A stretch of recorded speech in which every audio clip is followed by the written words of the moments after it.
America, with your hosts, Michael and Jacob.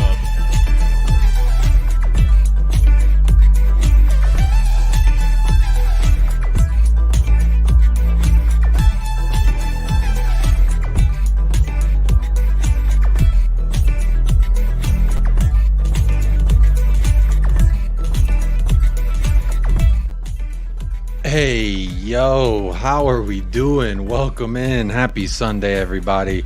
I hope you're having a great week. Welcome in. Episode number 68 here of the Untitled series on United Spurs of America. I hope you're doing well. Hope you are doing well. How are the vibes today? I hope they are immaculate. As you know, in case you were wondering, I don't know if you were, we are top of the league. I'm feeling too blessed to be stressed. I don't care whether I eat a $100 steak in a car, under a bridge, or in the finest restaurant the town's got to offer. It does not matter. We are top of the league. 3 points yesterday, 1-0 versus Luton. Talk to me nicely indeed off the top. How is everybody doing? The question for today, what are your thoughts about Spurs being top of the league? Gave a few options there for representation depending, you know, what side of the what side of the fence that you fall on. As you can tell, I'm already thinking ahead to the bridge. But we're actually going to be playing at home versus Chelsea, so we're not going to talk about that today, though. How are the vibes the day after full 3 points, away from home, down a man? Resiliency.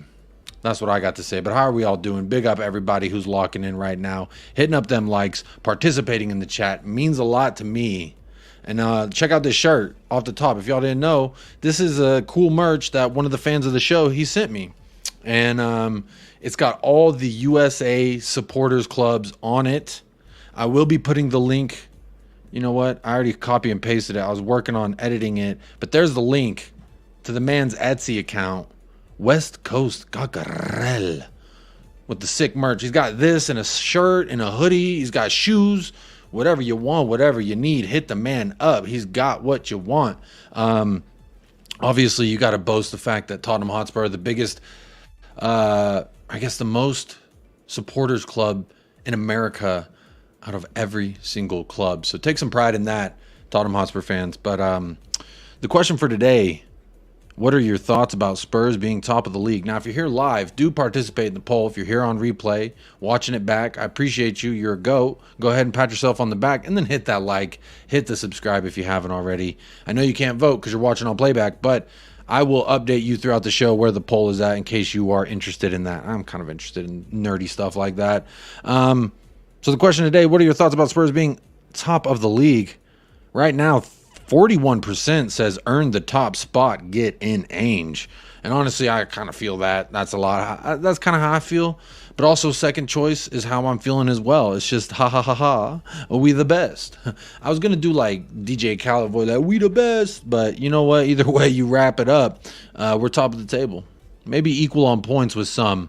There's some interesting tweets I've been seeing on Twitter today. Obviously, Arsenal did beat City. There's some interesting takes on Twitter. The hypocrisy is real, y'all. The hypocrisy is real. I'll just say it that way. But you know, here on United Spurs of America, we're always going to keep it about a stack. Even if we don't have a stack, we'll keep it a stack. Let's see who got the first place prize today. That will be Spurs GCTV. Says, evening, Jacob. Hope you are well, my friend. Big up Spurs GCTV. You get 2 prizes today. First YouTube chat and first YouTube chat member. Memberships are available if you want it. You don't got to get it, but you can if you want it. You don't got a super chat, but you can if you want it. I would more encourage you to just hit the like. It's absolutely free. And then chat with me in the chat. Let's see how we're all feeling. What are the vibes like? Even if you're not a Spurs fan, what are the vibes like? Mr. K is in the house. Big up yourself right now, Mr. K. Hello, how you doing? Says, hi, everyone. Come on, you Spurs. The table don't lie. Hey, women lie, men lie, numbers don't lie. That's what I like about statistics. They don't care about your feelings. That's what I like about the table. It doesn't care about your take. It doesn't care if Scott M doesn't care. That's what I'm talking about. But big up Scott M, another YouTube chat member. The man who I always think of when I create a poll, Scott. So I hope you feel special because I have you in my mind every time I make a poll. I'm like, what would Scott say here? So let's see if we can guess what Scott picked today. He says we can put our top of the table in October trophy next to the top of the table in December trophy that we celebrated the year Jose finished 7th. Yesterday's Spurs is not today's Spurs, Scott M. The vibes are immaculate. With Jose, the vibes were not immaculate. The vibes, I don't even know if the vibes were there. It was more just Prime Video. The vibes were Prime Video. Now, the vibes are immaculate. Signed, sealed, delivered. It's going to be a good time, Scott, and I can't wait for you to jump in the pool, my friend. But big up. Jacob, a beautiful sunny afternoon here in Cali. Big up, Jacob. It is a beautiful, cool, sunny day here in El Paso as well. I'm enjoying the beautiful weather, so big up, Jacob. Hope you're well, my friend. Ravi, big up, Ravi. The man with the voice is back. Smash up them likes and subscribe. You already know what the vibes we are on. This is a Liverpool fan who's always here showing. Ravi, I'm correct, right? You're a Liverpool fan. I mean, we've chatted in some group chats, and I'm pretty sure it was you were defending Liverpool. So big up, Ravi, always showing some love here. You know what? I'm Ravi, you're always here. You're always showing some love. And I see you as a mod in a few other channels, and you're always promoting the channel. So here you go. You are now a moderator of United Spurs of America. Big up yourself, Ravi Beak Harry. Big up, Ravi. You already know the vibes. Regardless, the vibes are always immaculate. Big up, Chris Peters, 10-inch club member. How you doing, Chris? Happy Sunday. Evening, Jacob in the chat. We are top of the league. We are top of the league. That is absolutely correct. Sir Diablo with a doggy. I think that's a cute little pup in the picture there. It says, hey guys, as a Galatasaray fan, we heard a couple news about Tottenham Hotspurs. Are you guys interested in our defender Nelson? I know that we were, but I don't think that we are anymore. I don't mind him to come in and be somebody in between our starting 11 and Eric Dyer. I'll take him. Why not? Jimmy Get, big up, Jimmy. Mountain Bushman, how you doing? Talk to me nicely indeed, Mountain Bushman. How are you? Big up.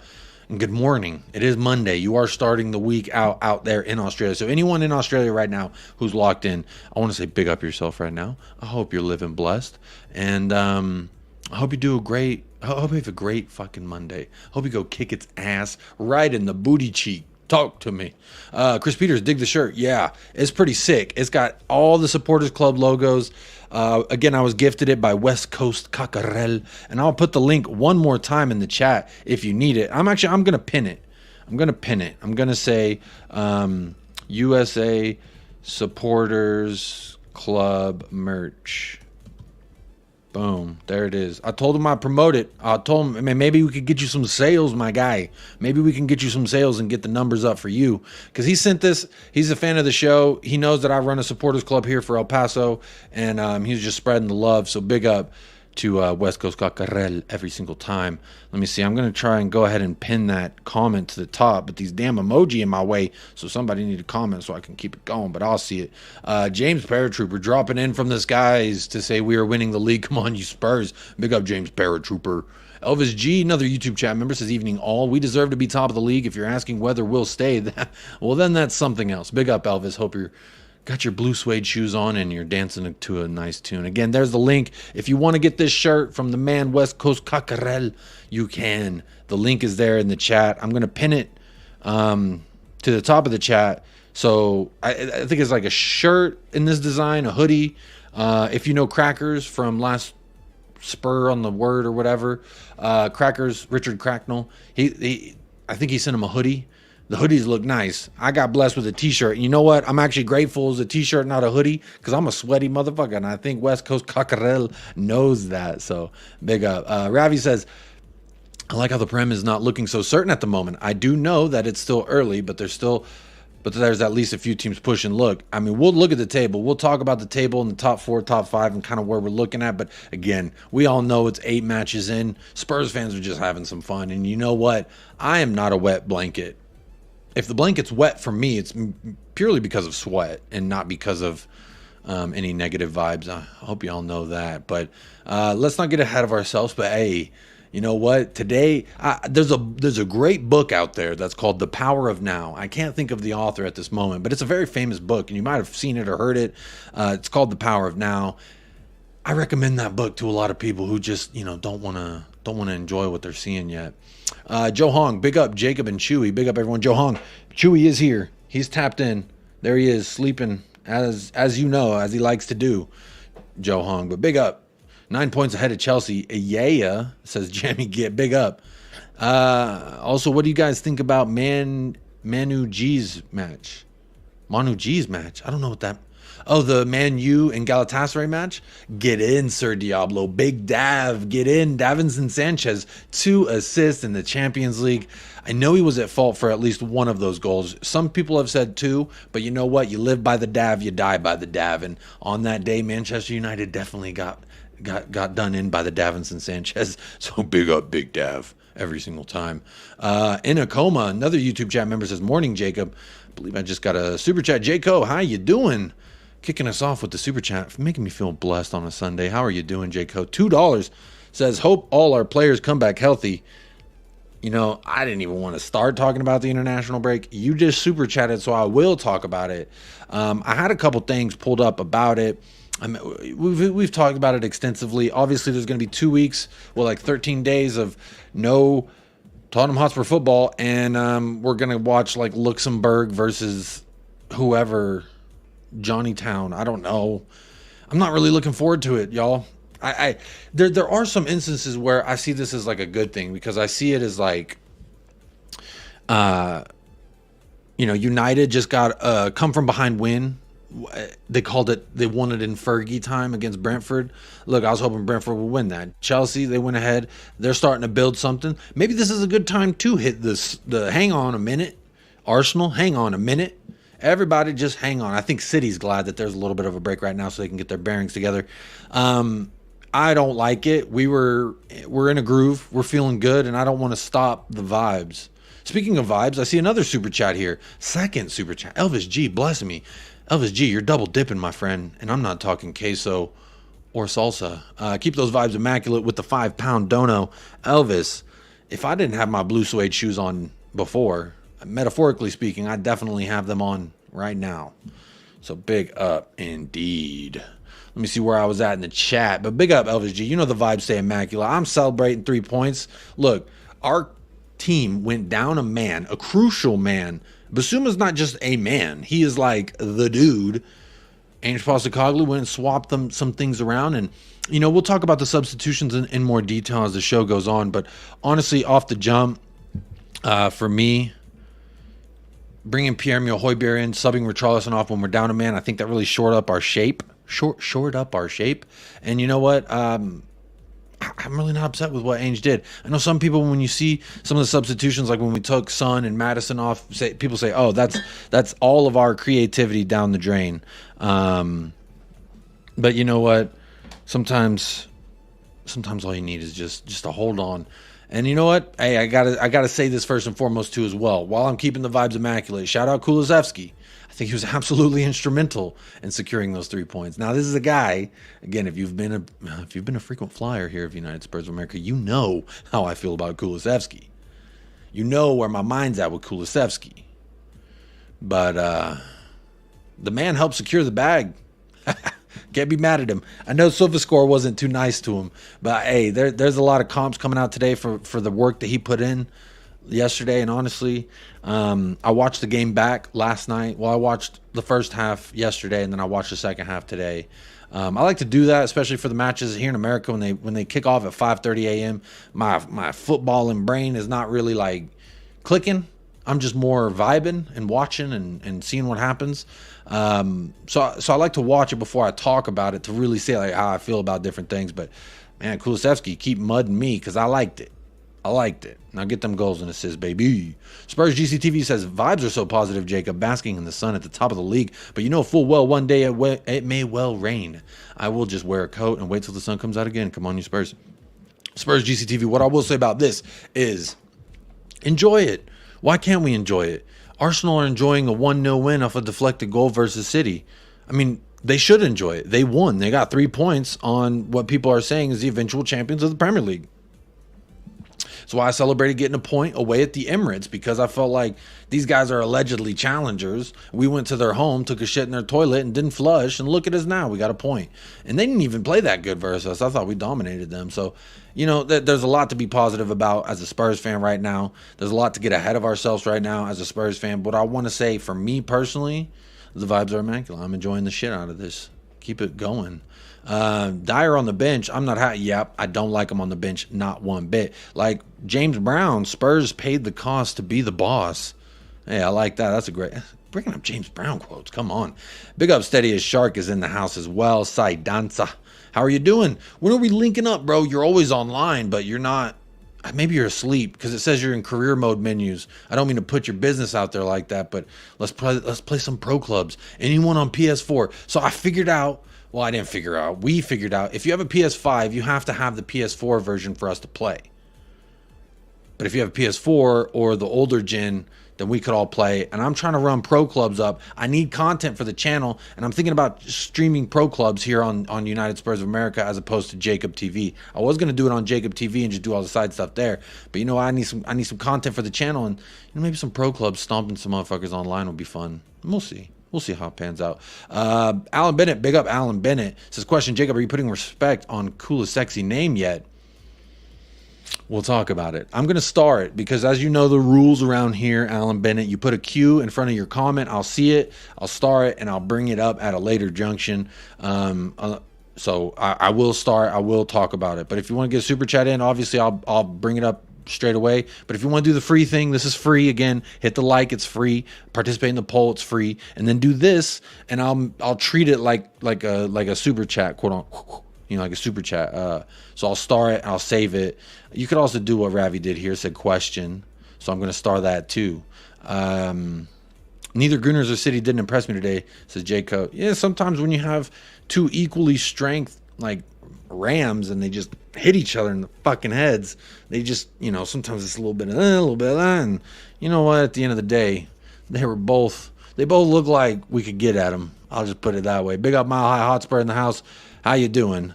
Hello. Lewis, Man City and Arsenal didn't impress me. That's the second comment like that I've seen. When Scott jumps in the pool, he'll moan it's too wet. Love you, Scott. Hey, big up Staffy TV. Says, hello, Yakub. Big up Staffy, my favorite New Yorker content creator. How you doing? Go subscribe to Staffy TV. Nice hot day in the UK for October. Interesting. It was so nice and cool this morning for me here in El Paso. I had to open up the windows, let the breeze come on in. Big up Jacob and Chewy. Hey, Chewy, that's 2 big ups. He can't hear me, but he said thank you.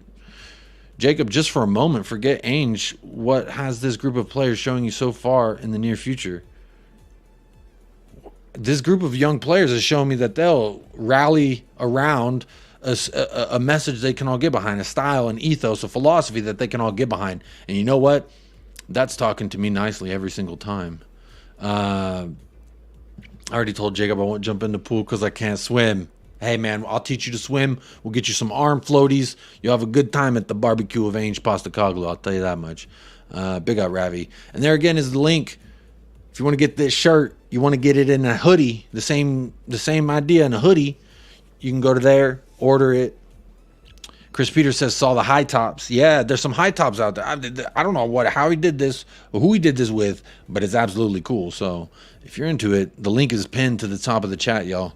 Ravi says, yes, I'm a Liverpool fan, but a fan of football at the same time. Hey, that's what I always say here, Ravi. That doesn't matter who you support. If you made wrong choices in life and you support Liverpool, Arsenal, United, anybody you support, we all fell in love with the same beautiful sport. So let's all just share the love. But hey, we all make decisions in life, or some of us are born into it, and there's no choice to make there. So, but big up Ravi every single time. Love all the rivals who tap in. They always show love, and y'all hit the likes. So how can I be upset? I see 37 likes. All right, I see 51 votes. That's 14 by my mental maths that do not want to hit the like, and I don't know why. But Nick De La Torre says, this has been a fabulous rebuild year. I chose to be in the now and enjoy where we are in the table. I hope we stay the course and continue to develop the team. Hey, big up Nick De La Torre. I'm enjoying the now. I read the book, The Power of Now. That helped me in my time of depression when I was alone before I met my beautiful, loving wife. So it's a great book. I absolutely recommend it. Just Google The Power of Now book and you'll find it. It's a great book, and there's a lot to learn. We can always learn from each other, and there's always something to learn there. Elvis G, last word on Spurs. Yeah, big up. Man City looked so lost today. Paul from Melbourne. Paul, how you doing? This is the second Paul I know from Australia. This is Trust in Ainge. Oh, I trust him, baby. Don't you worry. I'm frothing when it comes to Ainge Postecoglou. Mr. K, it's funny how Arteta's going on about beating City. We are the only team that ever beaten City home and away in the same season. Shake my head. Hey, Mr. K, it is what it is. People are going to talk to other teams nicely. I do have examples. As you know, here on the Untitled series, I like to bring you a series of tweets and stuff that I find throughout the day that I think is pertinent information that we could all talk about. Eckert Tolle, big up Luke. Eckert Tolle, he knows the vibes. Callum Roche knows the ties. Eckert, the vibes. Eckert Toole, big up everybody. A wet blanket may not be fun at parties, but it can put out a fire. Hey, there's a use for everything in this world, I'll put it that way. You might as well enjoy where Spurs are and keep building on every performance and keep the vibes alive. Ravi, look, I know in the title I put Spurs on top of the table for now. It's for now. Because if we lose, we drop points, City wins, boom, we're now shifting. And again, my energy is always going to be the same. My expectations is always going to be the same. I'm going to keep it the same as I had before the season started, which is I want to see what we're seeing now. Beautiful football, horny football. I don't know what else you want to call it. Ainge ball, you can call it whatever you want. But I love what I'm seeing. Results, put those to one side. The ball play that I'm seeing. Because results last season, we were sitting up top too. We were having the best thing of our whole shits before. But now it's like really good to watch. And we've come from behind and we've gone ahead. And then we've gone down once, come back, then we've gone down again, then we come back. Like, we have resiliency. We have this mentality building that is absolutely phenomenal to see, honestly. So let's just keep enjoying it, y'all. I cannot help but enjoy myself. Chris Peters says, Arsenal should have gotten a red for hitting Aki in the face with the ball for that goal. Where was VAR? Hey, VAR was suspect today. I'll put it that way. They're trying to make up for some mistakes. Liverpool should replay Brighton because they just should. They almost lost that too. They legit almost lost that. That's insane to me. We have the mentality. We do have the mentality. Big up Jacob Ainge, destroyer of curses, decimator of opponents, master of EPL, and I'm going to add Dub Shaman, rattler of opponents' fan bases, because we played Arsenal, we rattled the fuck out of all of them. Played Liverpool, we rattled them. For a whole week, they were rattled. They were rattled worse than Arsenal. I mean, I get it. And Luis Diaz, they came out later, said it was offside. Hey, we've been scorned and burned by the VAR bitch ourselves. So I sympathize, but I'm just like, hey, I can't help but laugh. I'm sorry. How many times do we get fucked over? No one cares. Then y'all do it. It's national news. It's insane. Y'all, it wasn't anyone's fault. Yeah, Arsenal City was a snooze fest, 1000%. Jacob, you ever done a Q&A on your channel? No, I haven't, but I mean, every day is like a Q&A. If you think about it, you can ask me whatever you want, and I'll answer it at some point, hopefully. Fulham Palace, Chelsea equals 9 points, says Chris Peters. Hey, there's a lot of, how do I say, circulating events around these three matches, because look, Basuma's missing Fulham. He can be back for Palace. But if he gets a yellow card in Palace, then he's going to miss Chelsea. Now, Basuma's going to get a yellow card at Palace if we start him. I know that for a fact. But do we want to go into Selhurst Park without our strongest 11? I don't know. I don't think that I do, but I don't know. We'll see. There he is. West Coast, Cacarel. City and Arsenal look like they're for the taking. Liverpool, Brighton dropping points. I'm not saying we will, but could we? I love this could we? Can we? Maybe? I don't know. Oh, Hydration Nation. Pause for the cause every single time. Water is so good. Like, I saw this thing, this dude didn't like the taste of water. I don't get that. Water is so good. Jacob, is it chewy or chewy? Jammy, it's chewy. It's CHUY. You spelled it right. It is short for Jesus. Yeah, big up West Coast Cacarel. Hit the like, subscribe for the vibes in the football and Spurs. Big up Ravi, reminding y'all to hit that like. And that's a rival fan who can come in and hit that like. So Shirley, but don't call me Shirley. You can too. At United Spurs of America, looking great in the shirt. Thank you for the incredible shout out. It is pinned in the chat. So anybody, again, you want to get this, you can go get it. If you're watching this back on playback, I will put it in the description of this video. So if you're watching this back on playback, like, no, it's not in the chat. Well, don't worry. I got you. Alan Bennett, I want top 6 and a win FA Cup. I will take a FA Cup top 6 all day. I'll take 6th place in an FA Cup. What do we do? Of course I will, Alan Bennett. That's me. Jacob, how well do you see Ainge and his number 2 working together, and how positive it's becoming for the team? Look, he's not just with the 2. He's with the, like 4 or 5 different assistant managers, Ravi. Honestly, the way that they're changing everything so far is admirable, and I love every single minute of it. Like the where we're at now mentally, not just table, not just like outlook, but mentally as fans, as players, as a club, going for content creators, like mentally I'm in such a better place. Like I did a show once a week last year, and I barely even wanted to do that because of just how abysmal things were, and like the vibes were not immaculate. But you know what? They are immaculate now. Maybe last year I should have tried harder to bring immaculate vibes despite all the adversities. But big up, Ravi. Jacob Budd, I think the title race this year will be contested by more than just 2 teams. Top 5 or 6 teams all capable of taking points from each other. Look, if anything, we've learned anything from the start of this campaign. If we can take anything away from it, it's that football is a beautiful beast. Wolves beat City, and then they lost. So they have 2 L's in a row, Manchester City. A lot of things are going on. A lot of moving parts. This could be the shifting of the times, and could be perfect timing for us to really be shaping up and doing things different. Let's see here. Jay says, big up Jay. Ainge constantly in his press conferences keeps saying, quote, I want to win, mate. You look at my career, that's all I do. This man is something else. He really is. I love the guy so much. Ainge can teach Ted Lasso a thing or two about universal popularity. His win ratio is a lot better too. Hey, we're still undefeated. In case y'all forgot, we're still undefeated in the Premier League, y'all. And technically, I don't think. I'm not going to go there. Not going to talk about the Carabao Cup. Jay, we need a striker badly. Cover at center back 2, front 3 could do with a revamp, methinks. Jay, we have plenty of time to talk about it. Don't worry. We'll talk about it at some point during this week what we need to look at in January, because January is fast approaching. And if we are not already doing our homework on I want January 1st, we already know who we're going for. And if that doesn't work out, we got B, C, D options. So that's my hope. That's my hope. I bet when Chewy was a puppy, you called him Chuito. Chris Peters, I don't know Chewy when he was a puppy. My wife and I, we adopted him, and he was allegedly like 5 years old at the time, and he was just always this size. So I bet he was a cute ass puppy though. We like to think about that sometimes. Akif, big up Akif, says, hi everyone, I love Tottenham, and guess what? Sanchez scored the goal in the league match. Hey, Sanchez scored in the league match, 2 assists in the Champions League. Big Dav energy indeed. Anybody knows our next 3 opponents? Yeah, Fulham, Palace, Chelsea. There you go. Bang, bang. Scott M.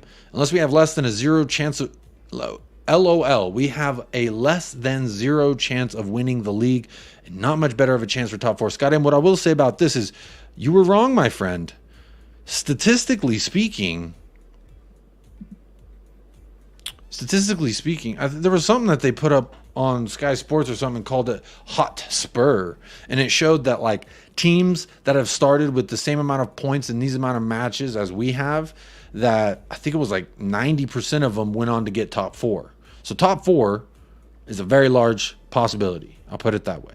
And then winning the league, I will put that at around 3 to 5, maybe 3 to 7% likelihood that we'll win the league. I'll put it that way.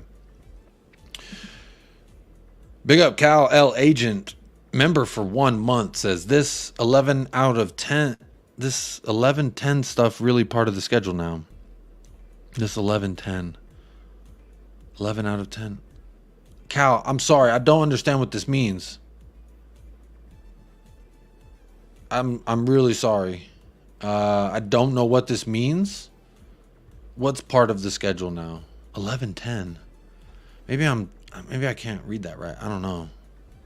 Tell me what you meant. I'll try and... Yeah. 11-10 show.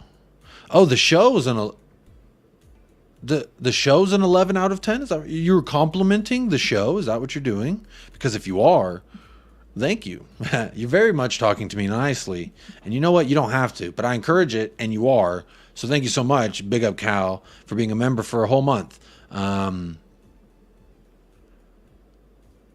Says, like being here pretty much every other day. Cal, that's what it's about. We're building a little family here. We're doing our thing here. We're keeping the vibes immaculate here. And I appreciate, you know, people come here every day, every other day. I'm here 5-6 days a week bringing content for y'all, for me. It's also so I don't drive my wife crazy, or else I'd just be sitting in my living room going crazy wishing I could talk to y'all. But you know, for me, there's a lot of joy I get out of this, and your compliment, that does mean a lot to me as well. You know, I get my fair share of banter. I get my fair share of, you know, from a content creating standpoint, like behind the scenes, things can be pretty murky.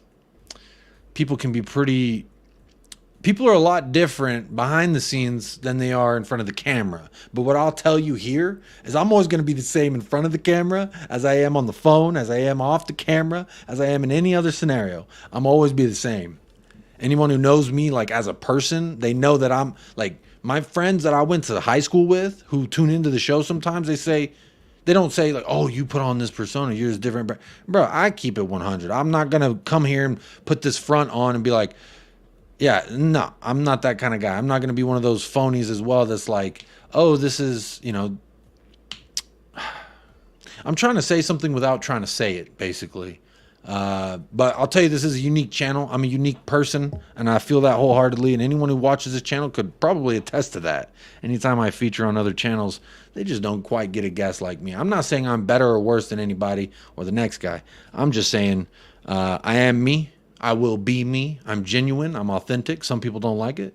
About 3 to 4 people an episode hit dislike, so they don't like it. But that's okay, because I don't do it for those 3 to 4 people. I do it for the average 150 to 250 of y'all that like these videos, that like these live streams. I do it for y'all.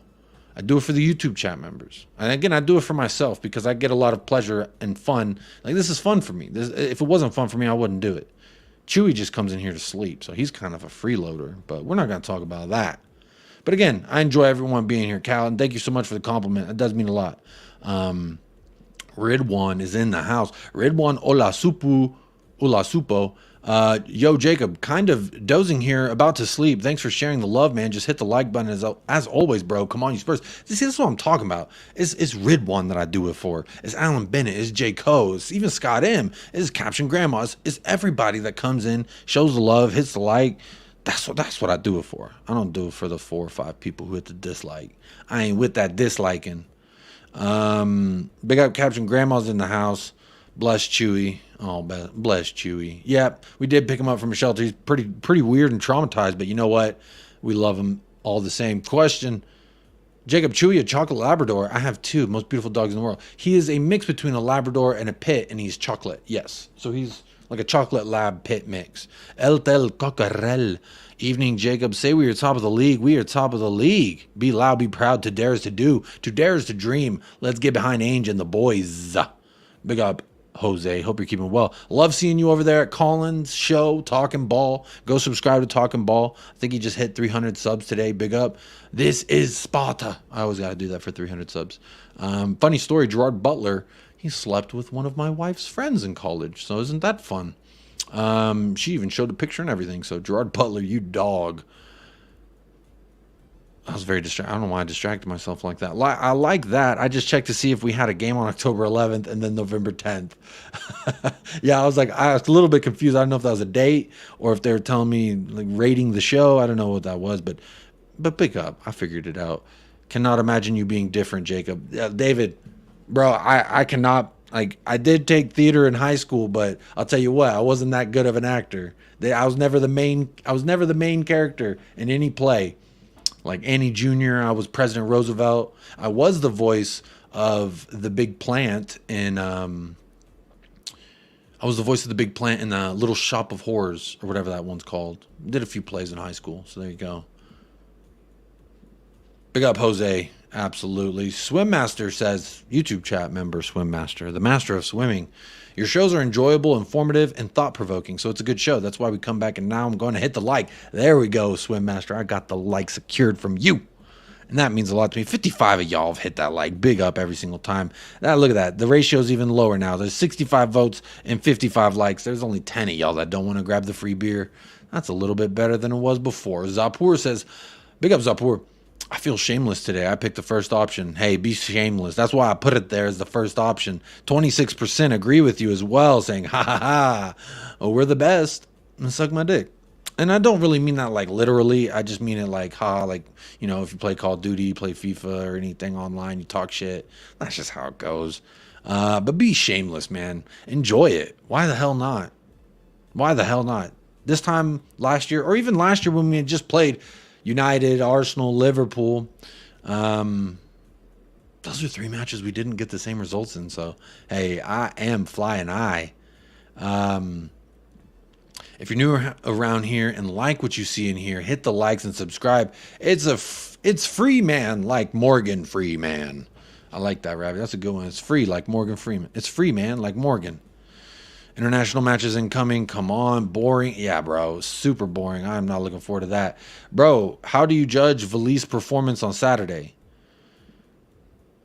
Look, Alejo Velis, I like the size of him, but I just thought he just... Well, how many? 1 minute, and I think he had 1 pass. No, he had 2 passes, and one of them went, and the other one didn't. And not much time to really judge his performance. Good to see him get a run out, though. I like his size. I think there's something there.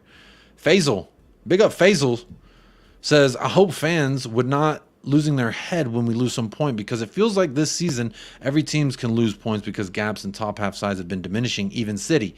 Faisal, what I will say is if we get points, we lose points, I'm expecting all that to happen. We're gonna lose, y'all. We just haven't yet. We're gonna drop points. We just only done it twice with 2 draws. The rest have been dubs. But my point being is there's gonna be moments where we do lose points. There's gonna be moments where we drop results. And honestly, a lot of people said, hey, Luton might be the one. People told me Luton might be the one where we actually drop points. And you know what? We got out of there with a 1-0 win. We broke like 4 or 5 curses on the day. That is Ainge Postecoglou, the myth breaker, the curse shatterer. But big up Faisal. Don't lose faith. I know we're going to lose. We might lose to Fulham. We might lose to Palace. We might lose. We're not going to lose to Chelsea. Let's have it right. But we might lose to the other teams is what I'm saying. But I just know that the reply will be something resilient. Let's look at, again, examples throughout the entire time this season. There's been examples of when we are tested, the rest of the squad steps up. When one person is lacking, everyone else will carry. It just makes me think of what Ainge Postecoglou said about Basuma yesterday. I don't know if y'all got them quotes about Basuma yesterday, but I'll go ahead and share that with y'all right now. So Ainge Postecoglou on Basuma's red card said, quote, Basuma made a mistake. He's been brilliant for us, and it's about how you react to it. And his teammates made sure it didn't cost us. To me, that is crucial right there. You know, he's becoming a leader for us. He's been very much crucial. I thought he was really running the show in that first half. And then in the span of 10 minutes, really frustrating stuff that we saw. I haven't lost faith. I think Basuma is still instrumental to what we're doing. I think that his just abilities, man, he's such a good fucking player. He's absolutely such a good player, man.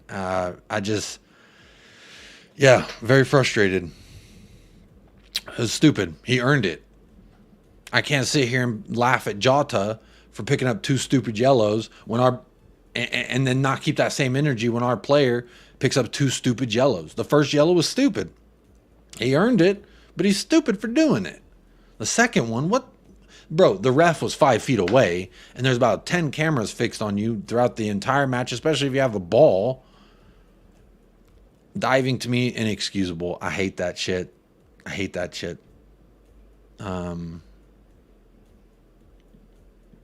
Absolutely don't like it. Dub Shaman says, it's a big psychological win to be top for the next fortnight. Stamps Spurs into the collective consciousness and undermines Man City's authority and sense of superiority. I love that, Dub Shaman. Let's keep undermining that. Let's keep undermining it. Absolutely. Big up Jacob in chat. Big up Rich. Hope you're doing well. YouTube chat member extraordinaire. And Jacob, my dog is supposedly an American crossbreed Catahoula leopard dog. Is someone winding me up? I don't know. I'm not great with all the dogs and stuff, but they might be winding you up, Captain Grandma. How can anyone judge him? Who? Please, sir, can I see my video? Gang. I'm gonna give you this one instead. He needs some milk. There you go. Scott M says we're gonna lose a lot. I mean, a lot is a relative term. So what is a lot to you? A lot to me could be 2 matches we'll lose. And that may be a lot for somebody. We don't know. Yum water. Gang. Question for you, Jacob. What UK time do you think? Yes, that suits me perfectly. What UK time do you think? Yes. What? What does that mean? What UK time do you think? Yes, that suits me perfectly. 10 p.m. That's when I usually go live in the UK. Is 10 p.m. That's my time. Oh, match kickoff. There it is. I don't know. I like those like 9:30. That's good. Gives me time to get up, have my berry smoothie in the morning. Or noon. I like noon. The later the better. The later the kickoff, the more I enjoy it. I'll put it that way. Big up Shamu in the house. Says not sure how Arsenal are meant to win the league if we are top of the league. Said we are top of the league. I did sing a top of the league song on Sarcasm City TV last night, so that was fun. Basuma tried to make us Spursy again, but we collectively said not today. I don't know if he tried to make us Spursy again. I think it was just a head ass moment. You know, one of those like, damn, bro, what are you doing? The problem is first half draw against Luton 11-11 and you draw 11-11. Well, we got a car. He got sent off. Look, Akeef, the problem with yesterday in the first half was we created 2 key chances in the first 5 minutes for Richarlison and was unable to do anything with them. I think that is the problem. But look, we were down a man and we won. I am mad about it. We could easily lose all the rest of our games this year. Scott, that's not going to happen, bro. I could easily stumble on $1 million in a duffel bag. That doesn't mean it's going to happen. I could easily trip down the stairs and break my legs, but I've been living in here for about 3 years now, and I ain't done it once. Knock on wood. Holy shit. Hope I don't do it tonight. I feel like we'll overwhelm, Steady as Shark says, I feel like we'll overwhelm most teams throughout the season. Eventually, we'll get more clinical. This is a new system and manager. Big up, Steady as Shark. I agree with you there. My favorite player is Basuma over Son. Well, that's okay. Son's my favorite player. Basuma's right up there, though. I do have a Basuma kit. Don't you worry. Ref looks like Michael Dawson. You see how he's doing the pouty lips? Look at this. Look at this man's lips. He's doing the pouty lips. Look at that. He's like, the second yellow bitch. He looks sassy as fuck. Oh my God. I'm going to leave that up for a second. This dude looks sassy. CC Stars. I worry Basuma picks up another yellow at Palace and misses Chelsea. This is going to be something to talk about. This will be a key talking point going forward. The great thing is I don't have to talk about it today because there's like 2 more weeks to worry about this. So big up CC Stars. Alan Bennett done me dirty. The vibes are immaculate. No need to look at fridge face. Never mind the surprise package. We are the shock package. Big up Dub Shaman. We are the shock package. You're right. Richarlison missed a lot. He did. It was very not good to see. Gotta tighten that thing up, man. He's just not good. John Fitzpatrick, top of the table in October means nothing. Everyone needs to relax. Fitzpatrick, I put that option in there for folks like you, and only 18% says pointless judging after 8 matches. I just putting the options out there, you know. But I'm a little bit like, I feel like we earned the top spot. Get in there, Ainge. You El Pod, he's the guy. All right, Ainge Postacoglu's man. 43% says we've earned the top spot. Get in, Ainge. 24% says ha ha ha, we the best. And 18% says it's pointless to judge after 8 matches. 15% says we have been lucky but resilient. You know what? I think all those can be true a little bit. I think it's not black and white out here. We all those could be true a little bit. Zapur, I wasn't trying to diss Basuma. I love him, but that would have been Spursy to lose against Luton. It would have. It absolutely would have. We talked about it in the week. That is very much on brand Spursy if we would have dropped points. But we did not. We did not drop points. Yeah, ref's doing the duck lips and taking a selfie for MySpace or something. Faisal, no, I'm okay. Also enjoying the season. Every game having a difficult story. Even next, we play the first time without Basuma. Me just hoping fans would understand when we have some hard period. I hope so. I hope so. But you know it's coming. You know there's those fans that can't wait for us to lose, and then they're going to take their shots at take your pick.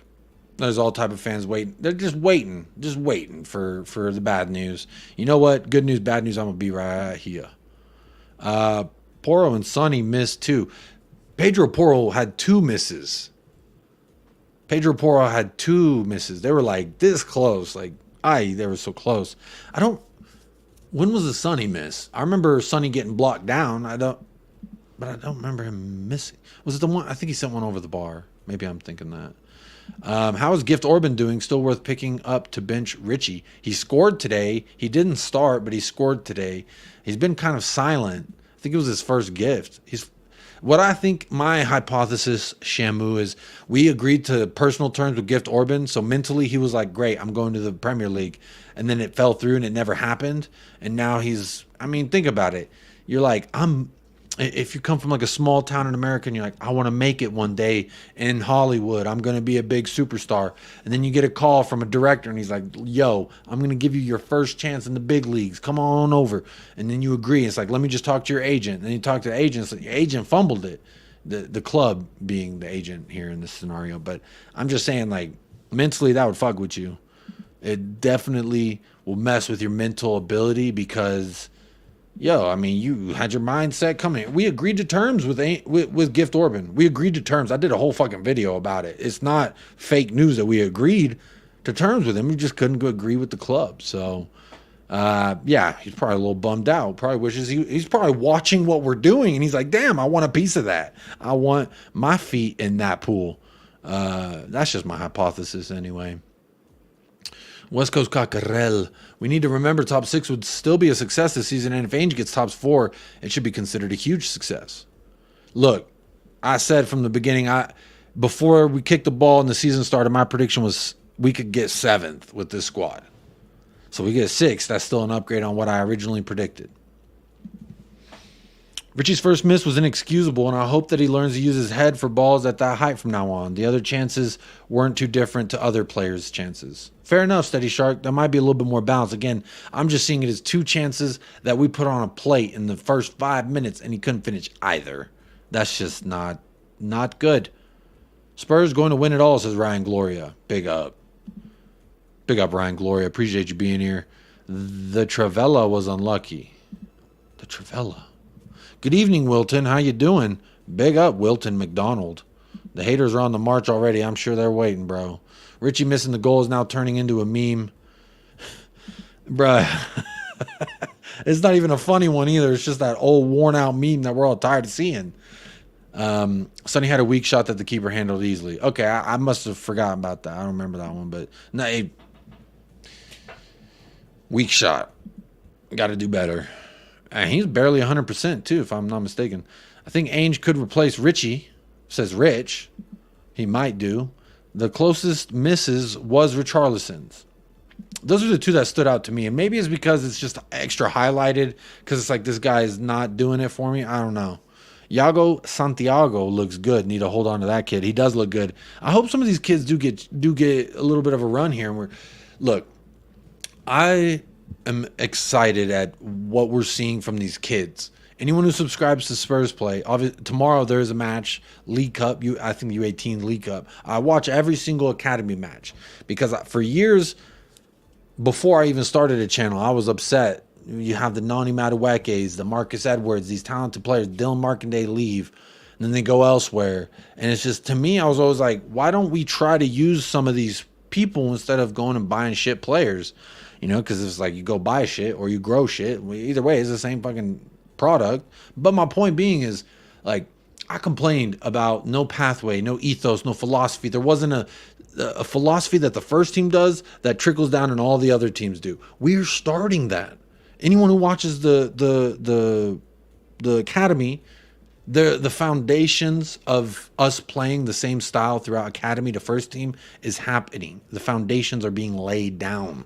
It's not to a T the same. Anyone, I did make this statement. Someone's like, well, it's not exactly how they play. I think Ashley Phillips at one point, he played right back and he was not pushing up, not inverting, but they are allowing those center backs to carry the ball forward. So they're starting to do a lot of what we do here on the first team. I love to see it. Cal says, shout out Vicario again, by the way. Thought everything about that deal screamed cheap option yet again, but after the nervousness against Brentford, he settled in immensely. It's like he told me to go fuck myself. Fair play. Hey, you weren't the only one, Cal. A lot of people were nervous about this guy, but honestly, I didn't know anything about him. I didn't watch Empoli last season, admittedly, maybe on accident, but never on purpose. And I definitely wasn't watching their goalkeeper to scout him. So I didn't know anything about this guy. And I just, kind of went in it with an open mind, an open heart. And in the preseason, he started answering a lot of questions that I had of him.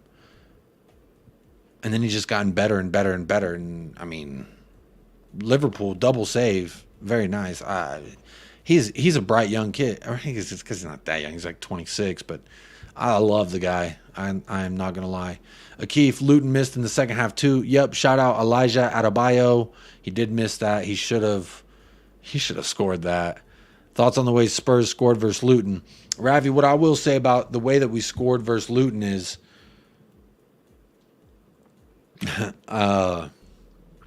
sorry, a comment came in and distracted me. My thoughts on the way we scored versus Luton was James Maddison had maybe his worst or second worst performance in a Spurs match this weekend, but he still had a moment of excellence that led to us winning. We take the short corner, give it to him. He goes, little juki. Allen Iverson, circa 2002. He looked nice. Made the play.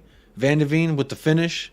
Bro got the assist. The man can't stop assisting, James Maddison. So the way we scored, absolutely crucial, clinical, just moment of greatness when we weren't great the entire day. We were bad most of the day, I thought, but we just needed that moment, and we got the 3 points, so can't be upset, in my opinion. A year ago, we would have lost a game like yesterday's game. This very well could be the truth. Pedro Porro chance. Yep, 2. There was 2 of them that I remember he missed. Decent shots. Very close. Very close. Just Kulusevski also did have that shot, remember, in the first half, I believe it was, and that goalkeeper got down in a hurry to his right. Did very well. This game could have been a lot different. We could have been up 2-0 in the first 10 minutes. The frustrating thing is that we as a fan base stood by Richie for like 2 weeks, and then we instantly thought that he was cured after scoring and assisting, and now we're back to trying to ship him off.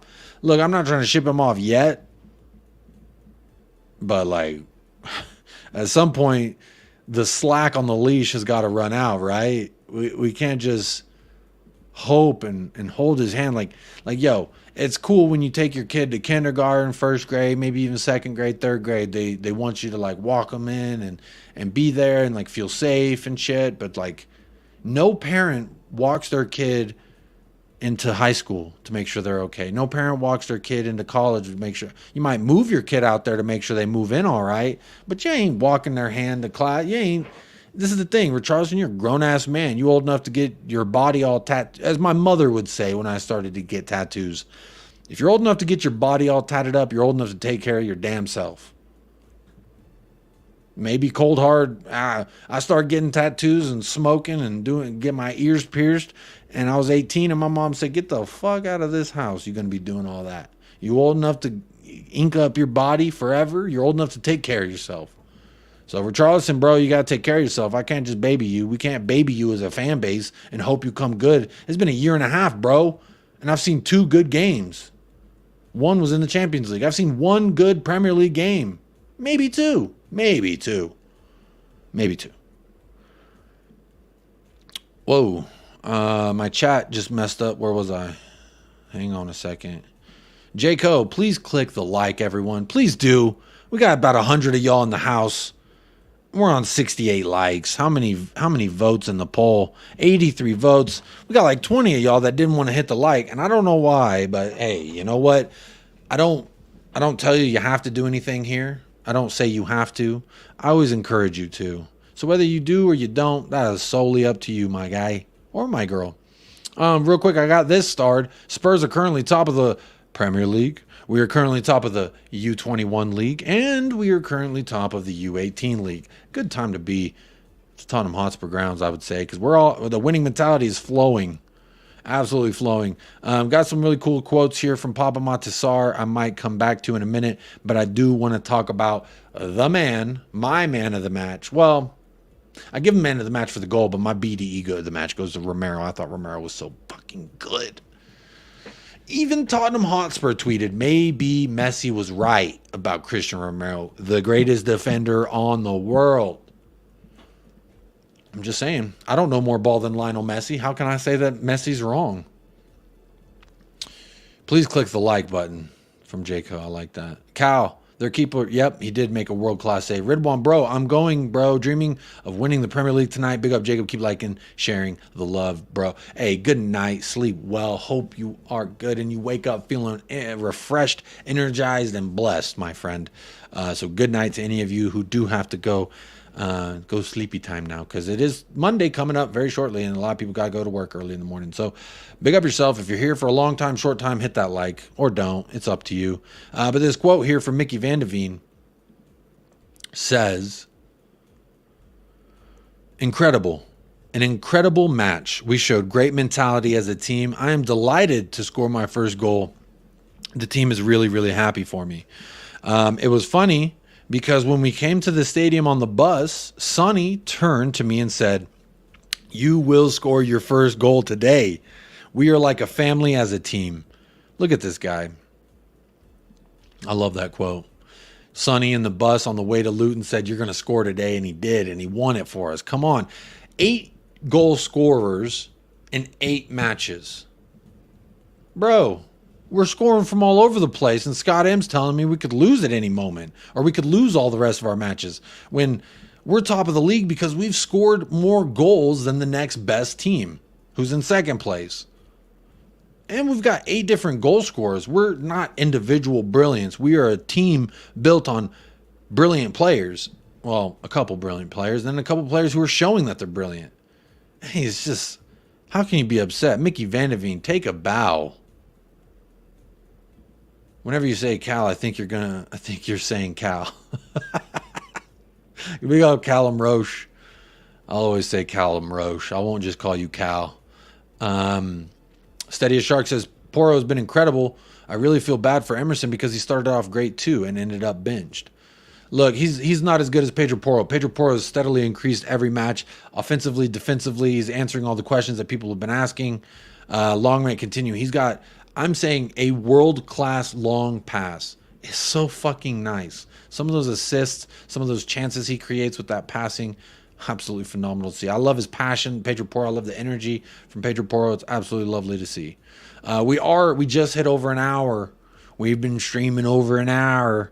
Let's get them likes up. I mean, I did just plug the like thing, so I probably shouldn't keep plugging it. But we are almost, we're approaching the 100 on the votes and on the likes. So big up everybody doing that. 45% still say that we have earned the top spot. So I love to see that. Ren, good morning, says Vicario's 27th birthday was the day that we played Luton. Happy birthday indeed. Clean sheet as a present. I like to see it. Luton missing their chance. That is football. Absolutely it is. Richie's still making the Brazilian team. Does this mean the Brazilian team are a long way off from years ago, or do they know Richie's talent and thinking it's a matter of time before he explodes? I think they're just a long way off. I don't think they have any better options. I don't know of a Brazilian striker like what? João Pedro, he missed some chances today for Brighton. I don't know. I just don't know who they could utilize as a true number 9 in their system. I just don't know.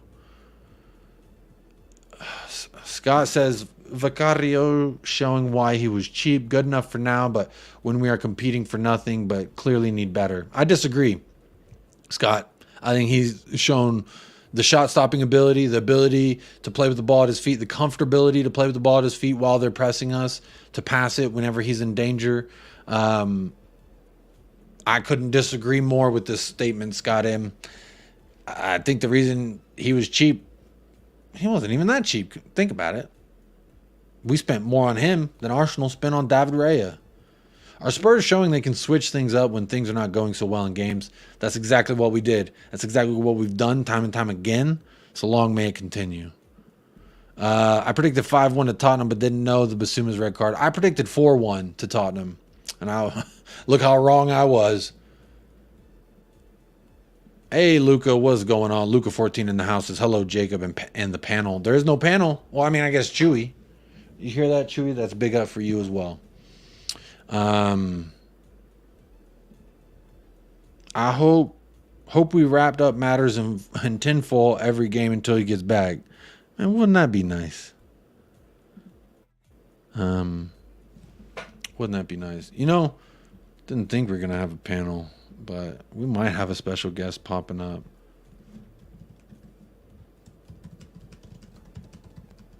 Sorry about that. Sending a beautiful face the link. So stay tuned. You might be able to see a beautiful face very, very soon.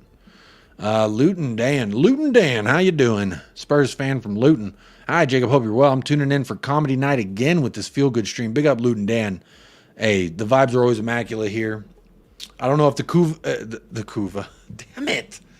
I just spoiled the whole damn. Yeah. Well, there it is. The cat's out of the bag. The Kuva is now out of the bag.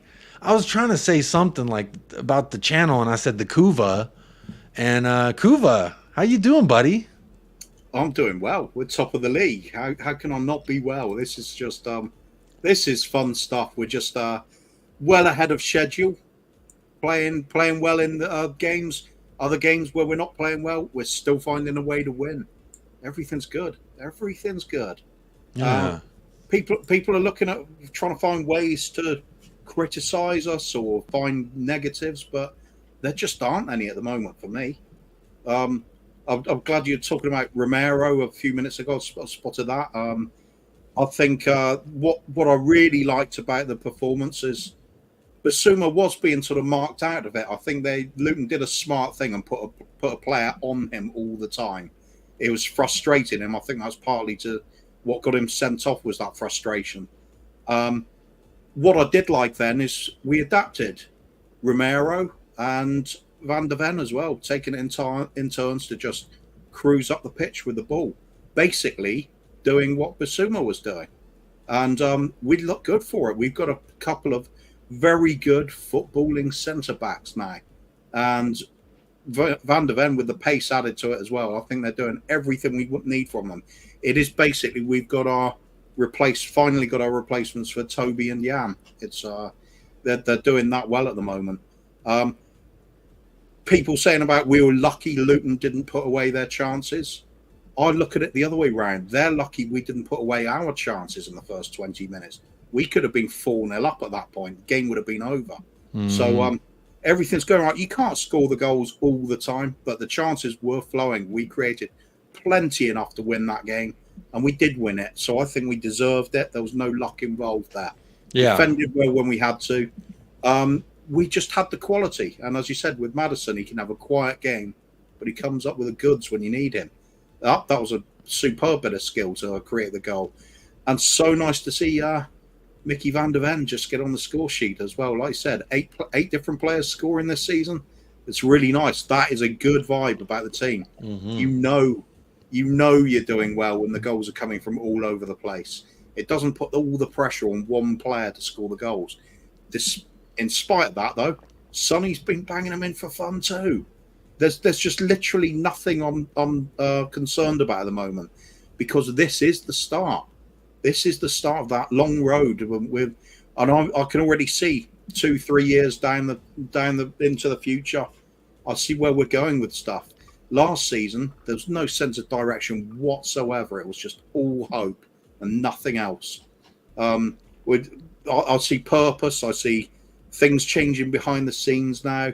The youth's going to be coming into that more. We're going to, instead of having to look at these desperate signings to fill out the squad in years to come, we're going to have an academy that's producing players that sit on the bench. We have now adopted the Manchester City way of doing things. We've got one of their old boys running the academy. things are changing for the good. I think we're looking in such good nick for later. The fact we're top now so early, so unpredicted that was going to happen, and people are waking up to it now and saying we're better than they thought we were going to be. Yeah, most of our fans are saying the same thing.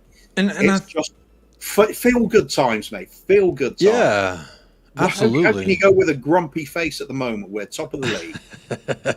Exactly, Kuva. I mean, we're top of the league. I'm enjoying it.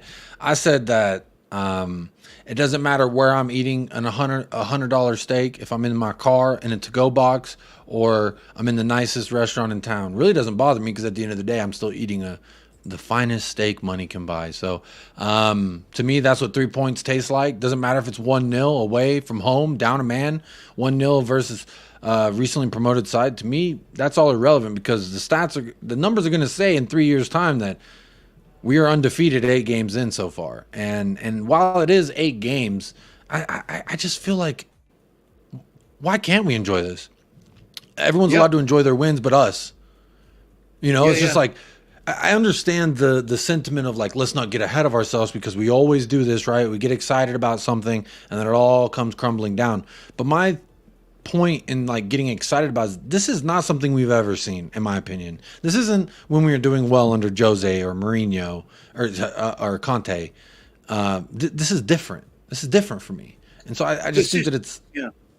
There's a Pochettino vibe to it. There's a Harry Redknapp vibe to it as well. But it's the fact we're doing it so quickly because it was almost from the start of the season we were playing in this new way and players adapting to it that quickly. Never expected that. With Pochettino, we thought it was going to be a year or two before the system of play really kicks in and we see the benefits. And I was saying this the other night as well. I remember very well when he first took over in the first couple of months, I had people on the same channels as me saying, do you see where this is going? I don't understand what we're really doing here. It was like this sense of confusion. It looked a mess. The same thing happened with Klopp at Liverpool. We even warned fans it's going to be messy to start with before you start seeing the benefits of it. With Big Ange, she's come in and it's like there's been no transitional period. We're straight into it. It's absolutely outstanding. So, yeah, I'm going to get carried away because I love what I'm seeing. When are we supposed to... if you can't get excited now when things are going your way, let's break it down. Those games we have gone unbeaten in the league, every single one of those, I would say we deserve to win. So we're winning when we deserve to. And even the ones we haven't won, at the Emirates and at Brentford, there was a feeling of we probably should have won that. So for me, there are no negatives. There really aren't. It's just a feel-good factor, and you can see how things are shaping up in the future. We are not going to have a paper-thin squad in 2 or 3 years' time. We're going to have players fully bedded in, playing the same way. And the academy is playing that same brand of football. So when they do step up, they'll have had time training with the first team and already knowing what's expected from them, knowing their roles, knowing how to do things, when to move from certain positions. It's going to be a much easier transition. And we'll see. Hopefully, by that point we're creating our own Phil Fodens and the likes we see at City. I'll just think future's so bright at the moment. This is the dawn, isn't it? It's the we keep saying false dawns, but I don't see it that way at all. I'm so optimistic now rather than pessimistic. Someone said people say they're realists. I'll keep hearing the word. I'm having a pop at people, but I am. Have a pop at people. I've been not having a pop while having a pop. It's when people say, I'm not pessimistic, I'm a realist. When they're saying we're not going to win the league. No, that is pessimism. Realism is when you don't even look into the future. You're only concerned about the present, what's right here, right now. There is no prediction of, it's going to fall away. Optimism, when you look into the future and say it's going to be great. Pessimism, you look into the future and say it's not going to be as good as it is now. There is no getting away from that. Realism is when you just say, we are here right now, we're top of the table, this is great. You don't talk about what happens tomorrow. That's literally the one match at a time attitude. There's very few people actually do that because it's very difficult to stick to it. The only one I can actually think of does that is Mr. Box Office. who always says, I need a bit of time to make my opinion up on this one. Yeah. Everybody else is saying, nah, City will win it, or nah, we can do it. It's one or the other. So anyway, I just don't see any need for negativity at the moment. Just enjoy every single moment of it. It's going in the right direction, and we're feeling it. The team's feeling it as well. There's that sense about it. We talked about auras before, didn't we? Yeah. It's kind of like that with Ange. It's everything he says. It got really to my heart. It's like I said before. It's the manager that I always wanted, but I didn't know he was out there. Now he's here. It's like. Which I want to shout out Paul Beatty, the first person I ever heard mention the guy, and a lot of Australians knew him, followed him. First time I ever heard his name was from Paul Beatty, and I always say this, I always shout out the Hotspur hippie every time, but I love the guy so much, and he's right, that I was going to fall in love, and I did, and I can't help myself. Speaking of can't help ourselves, just a girl who loves Spurs can't help herself. Member for 2 months. Says, big up to my 2 favorite deluded stud muffins. I think this is one of the realists you were talking about. I'm not deluded, I'm a realist. And you know what? It's okay to not have the brains in your household, Kate. We know Jim's got them. We know Jim's got it locked down. He's holding it down for y'all. I'm just kidding, Kate. I love you. Big shout out to Just a Girl Who Loves Spurs. Yeah, I think it's fair to say it's okay to be pessimistic. It's a tactical thing for a lot of people. Bro, it's an emotion. It's an emotional reaction to being hurt in the past, is what it is. Yeah, it's a very specific sort of pessimism, is that, and that's defensive pessimism. It's so you build up that ability to prepare yourself for the worst case scenario. A lot of people need to do that in their life. It's fine, no problem with it.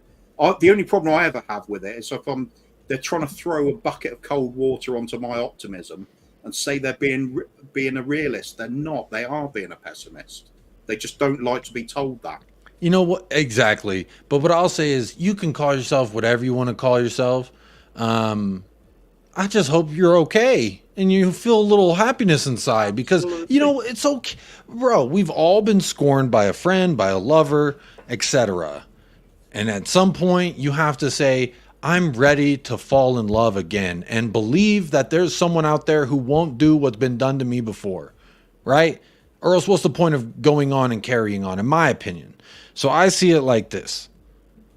Like, it's okay to fall in love. It's okay to get wrapped in the emotion of your team actually winning, being top of the league, and doing it in a fashion in which makes everybody horny. I just want to put it plain flat out. I mean, you've been a fan, you've seen ups, downs, goods, bads, and there's feelings that you feel that you haven't felt before. Paul Beatty tells me the same thing. And if I only need y'all two to tell me to validate how I feel, that is different, things will change, and we're heading in a new direction, shit. Y'all two just keep feeding me the delusion. I'll fucking...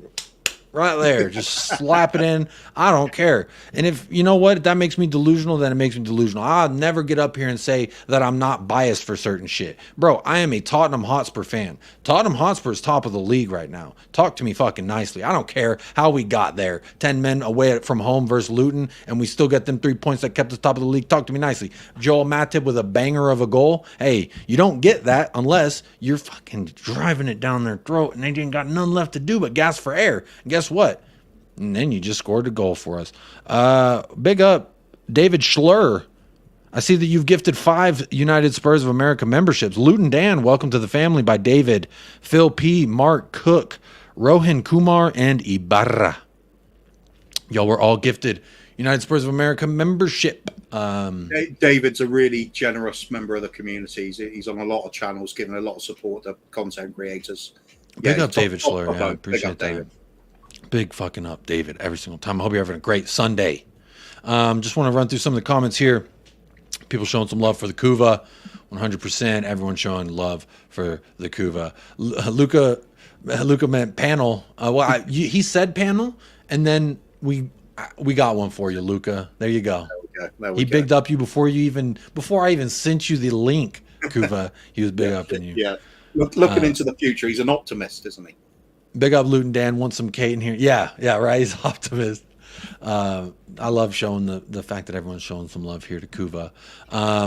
Yeah, I did text Paul. He didn't text me back. He's probably getting into the grind of things early in the morning for him, but big up. Paul's always welcome here. He knows that. Question: Luton let the grass grow long and the pitch very dry ball was moving very slow. I don't know where the question is in that, but Kuva, did you hear anything about this? It is a tactic in more than one sport to prepare the ground to make it difficult for your opposition and more suited to your own needs. So to slow teams like us down, passing teams that like to keep the ball on the floor, you're going to make the grass a little bit longer. You're not going to water it, so it won't be quite so greasy on the side. Yeah. Ping the passes around. And then they launch your aerial bombardment, which is what they were doing. That's why they were getting the most threat they had was from launching those long balls and getting their big fellas up at the front to get their head on the end of things. So, yeah, fair play. That's just what clubs can do. I think Kenilworth Road is not the sort of pitch where you generally see those big Champions League matches on with an immaculate pitch. We do that. The Uniteds, Liverpools, Cities and Arsenals, they all do that as well. It's it's horses for courses. They're a small club. They've done a brilliant job getting into the Premiership, but they're going to have to use every tactic they possibly can to try and get some points because they're up against it. Just surviving this season will be miraculous for them, I think. Yeah. Real quick, I want to correct myself. It's David Shire. I was looking down at my computer screen because that's where my YouTube chat is down here, and then my StreamYard chat's over here. So I was looking down, and from here it looked like David Schlur, but that just sounds like a drunk man trying to say something to you. I talk to me, David Schlur. Slurring my words. So big up David Shire or Shear. He said shear like the shears for a sheep, I think is what it said. Wait, where was it? Let me make sure I read it right because he gifted 5 memberships. I don't want to say your name wrong, David. Shire as in shear a sheep. No, Shear. David Shear, not Shire.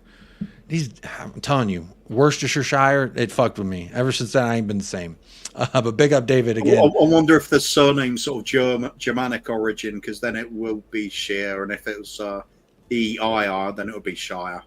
So we're very close. And you know what else it is very close to? Shearing ham. Very close to shearing ham. So that's nice. That'll do. That's good enough. Good enough. Scott says, none of that is happening, but glad you're happier, Kuva, says Scott M. And aren't we all glad that Kuva's happier? Yeah. I am. Why else do we watch football other than to enjoy ourselves and bro? I'm not waking up at 5 a.m. to be pissed off that at the end of the day that Richarlison missed 2 sitters and we got 3 points. Like, bro missed the sitters and it's okay. I move on. Yeah. I thought Kulusevski was catching strays, and I'm one of the first to shoot a stray at Kulusevski. I'll always throw his performances under the bus when I can because I just be critical of players I expect more from. And yesterday, people were still shooting at him, and I was like, you know what? Like, I got to talk to Kulusevski nicely. I think I'm a little bit in the mud because of yesterday. Because I think without Kulusevski, we don't pick up the full 3 points. When we were down a man and we needed an outlet and someone to fucking just hold on the ball so we can breathe, Kulusevski was doing that. Some really great dribbles and turns with the ball. You do need players like that when you're up against it. It's no good having a tricky winger that sometimes they might get to a byline and then cross it for somebody that's not there. Right. That's no good if they're going to be losing the ball the other half of the time. So Kulusevski did his role very well. It's not exciting. New name in the chat. Angeball in the chat. Yeah. I was just sorry. Angeball's in the chat. That's a new name. It's a cool name as well. Pick up Angeball. Nice. I says I agree. I love the positivity. Happy days. I mean, again, how am I not supposed to be smiling when I just ate 3 points worth of steak? And I'm sitting top of the league, and the weather's nice. You know, they always say. I was watching the Beckham docu-series that came out on Netflix last night. Fantastic, fucking well done. And I love David Beckham more now. I like him a lot now. But they said, the wind blows the hardest at the top of the mountain, and I like that line. I was like, wow, I've never heard that. You British folk, y'all got some really fucking clever sayings. I'll tell you what. Like, sometimes the announcers on broadcast just say something real cheeky and smooth. I'm like, there's this guy who announces for Champions League on Paramount Plus, and I think he's Scottish or something. But he always just says something. He's like, he's about as sprite as a puma's ankle. It's just some weird random shit. I'm like, well, when you think about it, I guess he's right. He's like, there's a guy. It's a Scottish color commentator in Champions. Any Americans probably know what I'm talking about. He did one of our matches last year. I think it was when we played Milan, one of the Milan fixtures. But the guy absolutely is hilarious. I love some of the sayings, but I like that. You know, the wind is the strongest at the top of the mountain. Right now, the wind is blowing, baby. The wind is blowing, but it's cooling me off. We used to have a commentator who did things like darts and the Moscone Cup in pool and things like that. And his name was Sid Waddell. He was a Geordie commentator, and he used to come out with these absolutely bizarre analogies, and it was so funny. He was so carried away.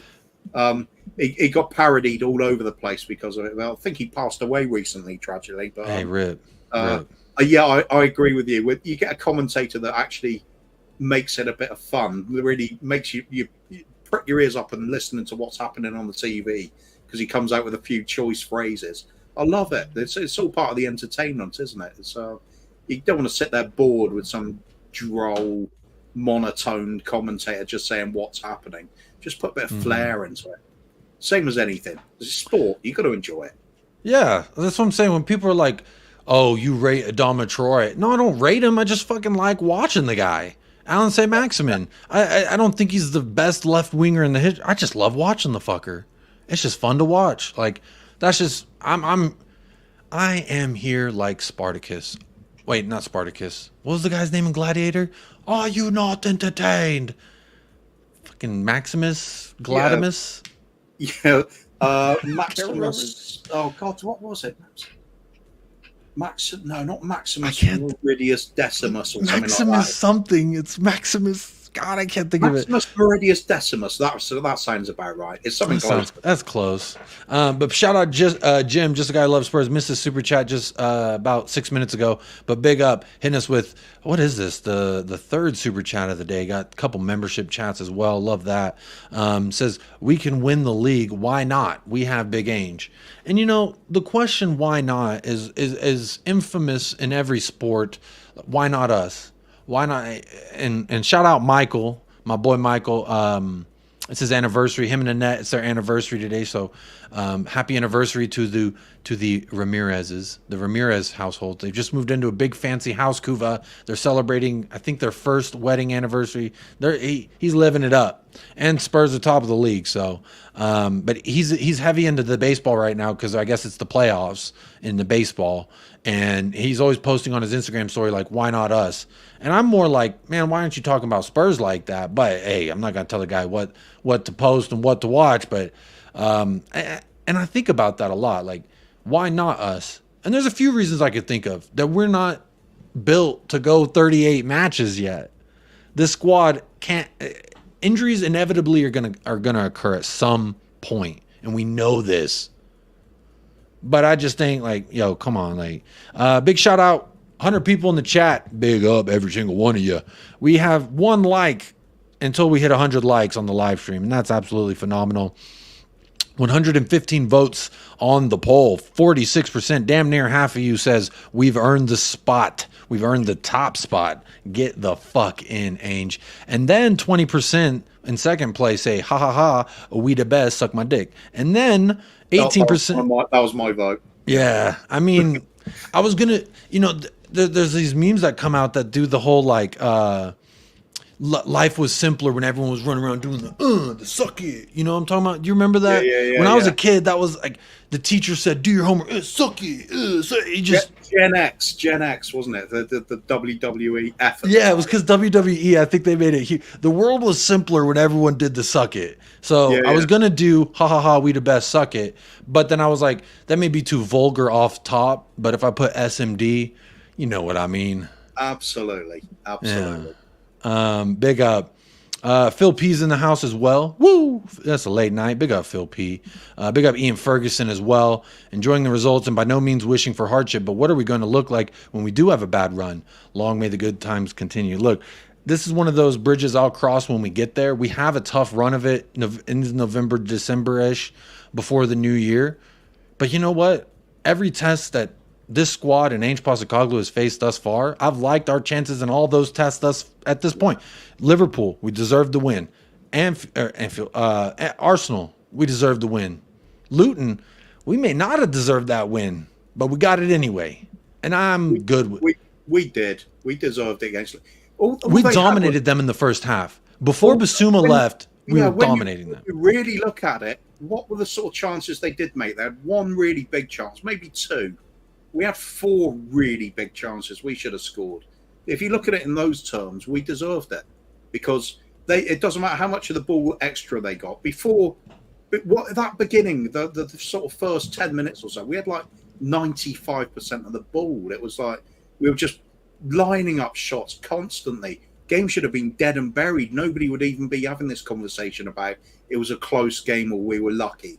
They should have been smashed to ribbons before the game had even reached 20 minutes. So I think you've got to look at the game on the whole and say I don't think they did enough to deserve the win. I think we did. I think we defended very well. We limited them to some chances. Romero was perfect on the day. He was great stuff. Van der Ven also, like I said, though, I admired the way those two could drive the team forward when Basuma was being kept quiet. It was that was really something special to watch. And like I said, it reminded me prime Toby and Jan when they do it. Remember when Jan used to gallop up the pitch, do a little pirouette or something, and it was just like nobody could touch him. He was like this escaped wild horse. It was fantastic. I've got those sort of vibes with Romero at times. You see me early on in the game, he's getting on down the wing almost. It was it's different players picking up the baton when needed, and they did it. They've been doing it all season.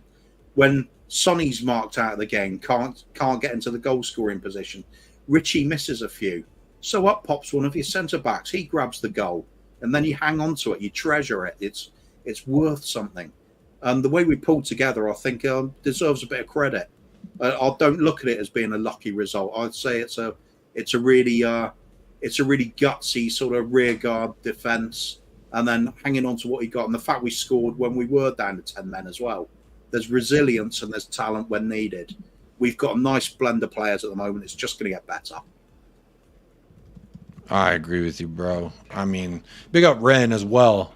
Don't tell me how to feel. They're my feelings. This is exactly why I say on the channel, hit the like, but you don't have to. It's your choice. Your feelings, your choices are yours, not mine, yours.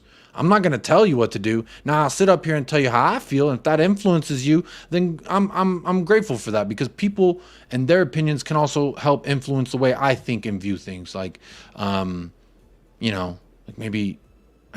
Never mind. I'm going to digress. That was a tangent. I'm not going to. My mind was about to go down it, but I'm not going to do it. But big up Jim, Jacob, and Kuva on the Ainge train. Choo choo. Hey, I'm just glad that I got a cozy little seat in one of the first cars. Not the first car or the second car, maybe not even the third car, but I got in that motherfucker and I'm sitting there. All my devices are plugged in, they're charging. I've logged into the Wi-Fi on the train. We're cooling. Destination, the barbecue. And it's a chill train as well. I'm not going to have a go at anybody that isn't on it yet. I'm just saying at some point you are getting on the train whether you want to or not.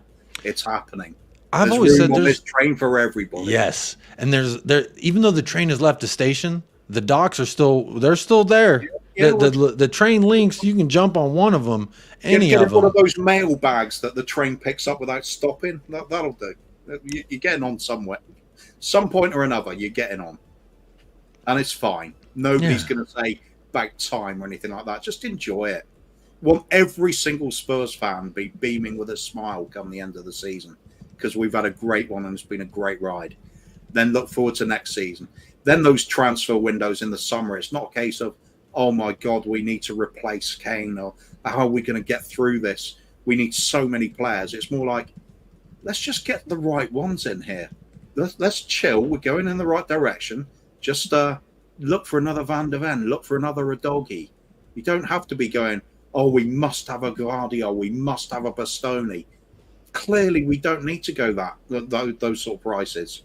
We can get quality players for a lot less and just have a little bit of faith in what's happening at the moment. Mm-hmm. Because I've gone from not caring about the team and seeing no future last season. Last season, I was definitely the pessimist.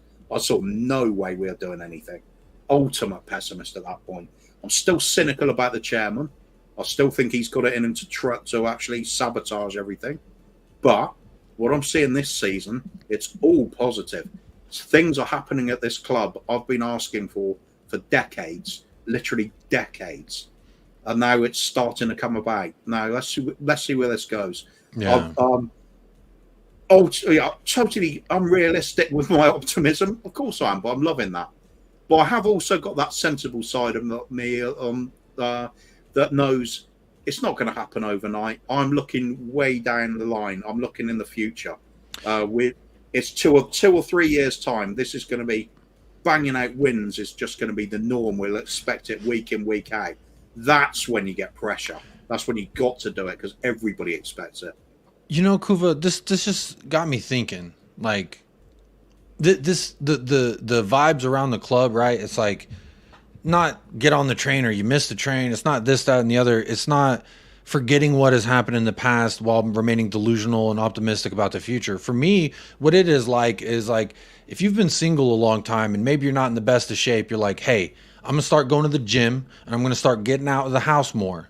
And I do those two things, not overnight, but I know if I stick with it, that eventually I'm going to be in a little bit better shape. That's going to affect my confidence going forward, going out. And then you know what? I know I always go out to the bars and I never get the girls that I'm looking for.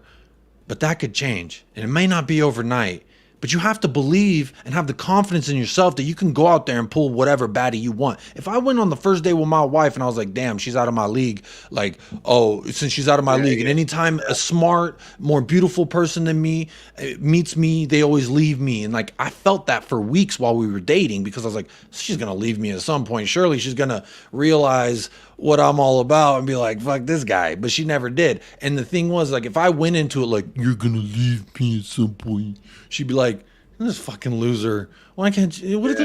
I have to go at it with the sense of like, you know what? At some point, I just got to keep doing me, doing what's right for me. And at some point, things are going to, like, they have to pay off. Right? So we can't just keep going with the approach like I'm big, fat, ugly, and I'm at the club and I never pull shorty. No, you can go to the club, bro. You can start going to the gym, and it may not be overnight that you pull shorty, but you do this for weeks, and weeks. You never know. You're going to be looking a little better. You might feel a little bit better. You go to the bar, you're a little bit more confident, and now you grabbing baddies by the pants, or they're grabbing you by the pants, whichever way it works.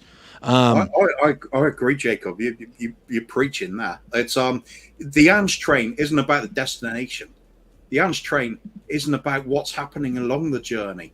The Ange train is all about that belief. It's a state of mind. It's sort of transcending from what's been happening over the course of the last few years, going to a new place entirely, new outlook on everything. It's just riding the vibe, if that's possible.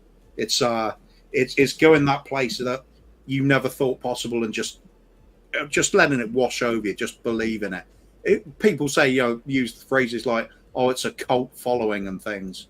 Yeah, it is. Isn't that what football fans? Bro, I'm thirsty. Pass me the punch. Yeah, absolutely. I'm thirsty, baby. I'm thirsty. Let me drink. Hey, big shout out real quick. Kool-Aid, wasn't it? Kool-Aid, that's the usual one for the... shout out Jim Jones. Real quick, want to say major shout out to Never a Foul, Kaz, Mo, Daps, the boys over there. They sent the raid, blessing the channel on a Sunday. I feel so blessed today. We have Kuva, we got raided, we've got super chats, we've got y'all in the chat. 250 of y'all now in the house. If you are here for a short time, a long time, you hate Spurs, you love Spurs, I just hit that like. Mo, Daps, and Kaz, they're not going to send you to a place that they don't want you to support. So I'm just going to put it that way. And as well, if you are new, you could do it like this. Put a Q in front of your question. I'll start and we'll bring it up before the show ends and we'll answer all those. So you can do it like that. It's a free way to super chat. I'm a free 99 kind of guy. So you hit the like, you participate in the poll, you chat a little bit, you hit a question like this. Hey, we'll talk about it. And it's as good as a super chat. It won't go unnoticed. Now you can super chat, but again, I'm a free guy. I like things free. So if you want to do the free thing, it absolutely helps the channel. It's like free beer at the party, Kuva. You're going to the party anyway. You're already getting here. Just grab the free beer at the door and bring it into the party. That's all you got to do.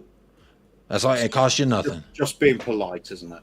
It's just being polite. But big shout out to all of y'all that are still rocking with us here on United Spurs of America. Hit that like up, hit that subscribe. But big up Never Foul. Zapur went ahead and dropped the link for Never Foul in the chat. If you have not subscribed to them yet, you should.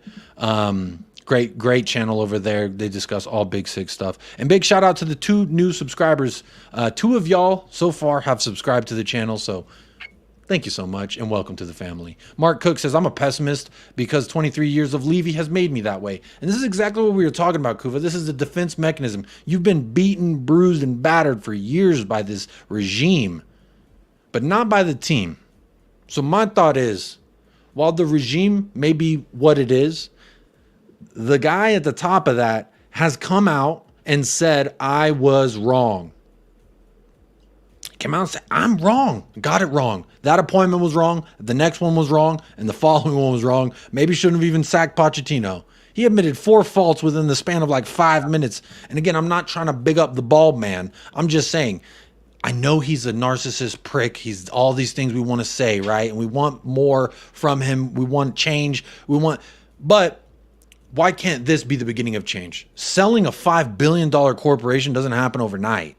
So my thought is, if this man has acknowledged where his shortcomings were, my hope is that, again, this is the word, the hope is that we're going to continue to see the progress that we're making. And I loved Ainge Postecoglou, one of the quotes that came out after we beat Luton 1-0. He said, nobody in this locker room feels like we've achieved anything because we've achieved nothing, but we have started to lay some really good foundation. And I love that. The best, that is he has told me to enjoy this, and I am. He has told me that we're never going to stop, and we never have. Not yet, anyway. And he's also saying, look, we haven't achieved shit, but we're laying some good foundation. And that's exactly how I feel. That's all I wanted for this season was an ethos, a philosophy, and some foundation, a pathway from the academy to the first team. I didn't have expectations of being top of the league in October. But now that we're top of the league in October, I put it this way for all the people who are new. I'm going to enjoy this 3 points of steak. It is the high quality steak. It is the best steak money can buy. And whether I'm eating this steak in a styrofoam container in my car under the bridge, or I'm eating it at the Hacienda, the most fancy restaurant you can think of, it doesn't matter to me because the steak is the steak and the 3 points are the 3 points. Good, ugly, bad, it don't matter. Because at the end of the night, my belly's full. I'm sleeping like a baby. So big up everybody who feels the same way. Gonna keep the chat is absolutely flying. So big up. I'm gonna keep trying to move here.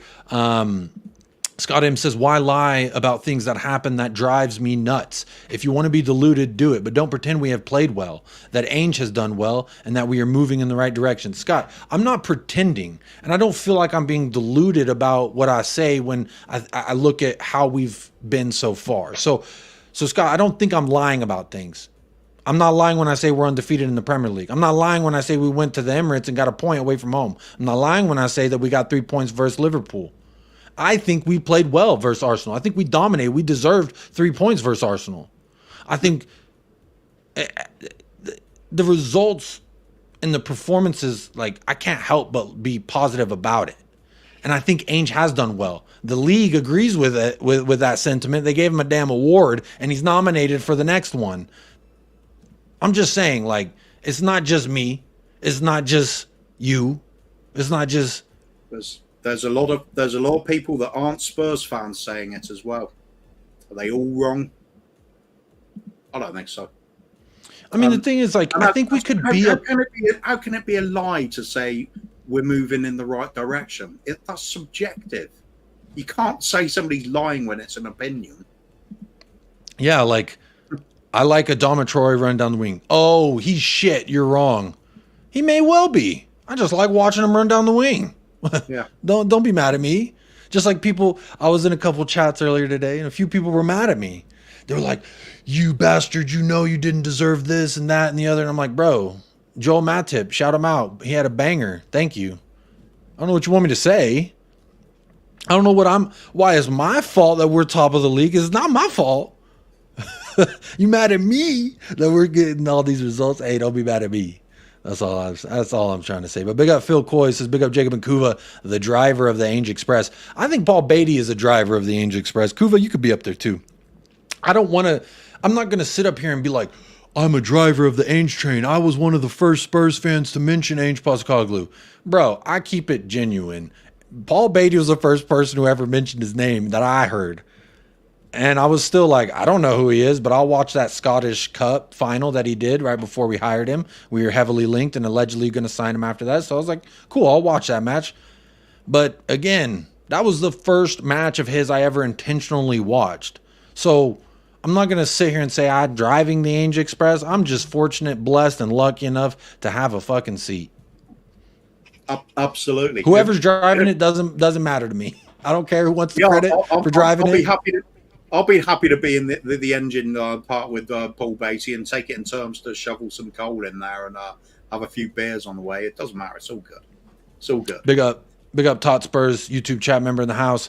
First chat I'm seeing from you today, my friend, says we should enjoy our team. The Gooners are bigging it up as they do. All I see is penalties, deflection, and own goals getting their points. If they can be happy, why can't we? And look, I'm not trying to take anything away from their 3 points they got today. Because if Chartinelli doesn't take that shot and then it doesn't deflect off homeboy and it doesn't go in the back of the net. You have to create your own luck in this sport. When you look at, that's why I hated this whole, we are lucky versus Luton, we are lucky versus Liverpool. No, we weren't lucky versus Liverpool. That was Pedro Porro driving to the byline and flinging it across at a high pace in which someone's got to react to it. And thankfully Joel Matip did, and he kicked it into the back of his own net. That's not luck. That's applying pressure and eventually something giving way, and the pressure is too much. Like that's what that is, in my opinion. Again, let them be happy. They should. They just beat the people everyone's saying is going to win the league. They just beat them 1-0 off a deflected goal. While I can sit here as a rival and try and take the piss. Yes, it's funny. Haha, you only won off a deflected goal. I did say that in some chats. It's just friendly banter. But if I'm Arsenal, I'm saying, look, deflected goal or not, you have to get in that position and shoot that shot to get it to deflect in like that. So that's not luck. Their second half performance, I thought they deserved the win. City just did not do enough. That's as simple as it gets. And as you said, quite rightly, this was the all-conquering Man City that were going to be unstoppable this season. Mm-hmm. Guess what? They're doing what they usually do. Not too great at the start of the season. So the time you start fearing City is when it gets towards the business end of the season. They regularly put together those 15-game winning streaks or something like that. Right now, well, enjoy where we are. We're currently in a title race. Currently, can we stay there? That's the question. It's not denying that we're currently in the position we're in. You look at the league table. There's no team in that top 6 that doesn't deserve to be there. Absolutely none of them. There's no fluke team up there. Yeah, I agree. David Shear says we need optimism somewhere, don't we? Let's just all enjoy and celebrate this on the up team. He says that's me on the piss as well. So I understand what you mean. And let's enjoy it. I'm all for enjoying it, bro. Life is so fucking hard for so many people. I mean, just look at, I'm not going to talk about it. I don't want to bring it and make it a conversation part, but just look at what's going on in different parts of the world. There's conflict everywhere. People's lives are constantly uprooted. And I'm in a position, luckily enough, to where I can just be happy with the thing that I use for my outlet of entertainment. My thing that is my obsession, which is Tottenham Hotspur. Yes, I'm obsessed, and yes, you could question why and how I got obsessed with this club, but you don't question my happiness. Bro, people find happiness in the smallest things. Some people kick a can down the road and the sound of it clanking and clanging, that brings them joy. So guess what? They're going to kick a can down the road. If you think it's fucking pointless or not, that is irrespective of what is happening. The man's kicking the can to enjoy himself. I'm watching this. I'm enjoying it. I come on YouTube and I speak about what I see and I enjoy what I see, and I like giving shit to rival fans. I like rival fans giving me shit. That's how I in every competitive sport I ever played, I loved it when the dude I played against was talking shit, telling me I'm a bitch, you ain't nothing, this, that, and the other. Great. I love it. That makes me play better. So when rival fans give me shit, I love it. When I give rival fans, I love it. And at the end of the day, we all love the same beautiful sport. So we just support different colors and different clubs. And Imagine the man that's in the bar. Everybody's had a drink. We just won a game, and he's singing at the top of his lungs about Spurs being the greatest team there's ever been. Are you really going to go up to him and say, "No, we're not. Stop singing that. It's embarrassing." No, of course you're not. Read the room and enjoy the moment. When's the last time we've been top of the league, scoring lots of goals? And last season, I was having this conversation earlier in the week. The difference between this season and last season. Last season, we had a good run at the start of the season, but you could see a lot of those games were so unbelievably scrappy. We was talking to each other. I remember Sava and I having these conversations. This isn't sustainable. You can't carry on playing like this and expect results. Sure enough, it fell away. We just didn't do it.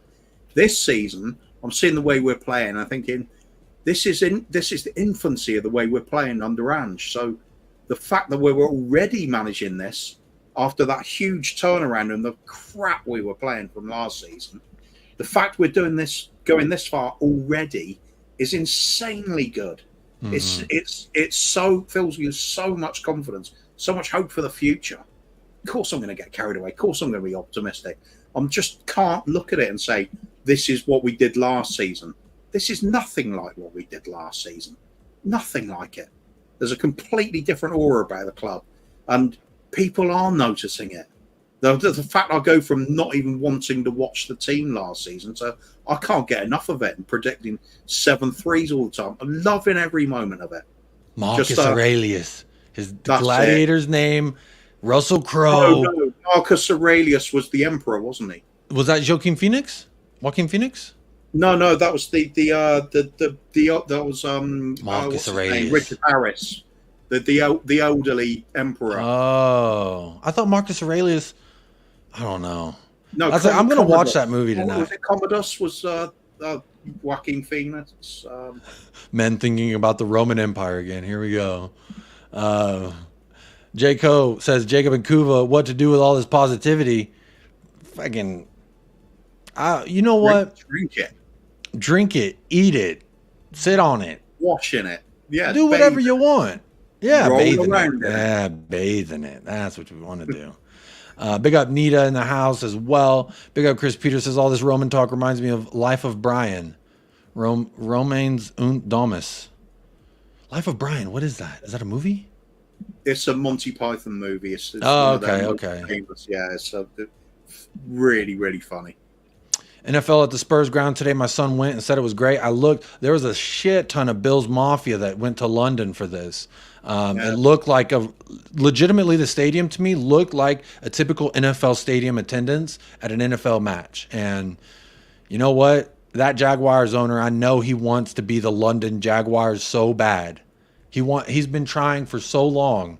I think it's inevitable at this point. But big up everybody who did enjoy that. For me, the NFL is far inferior to the Premier League for a multitude of reasons. And the first one off the jump is the NFL, every 90 seconds, there's an ad for Chevrolet and beer. And bro, I just want to watch the damn game.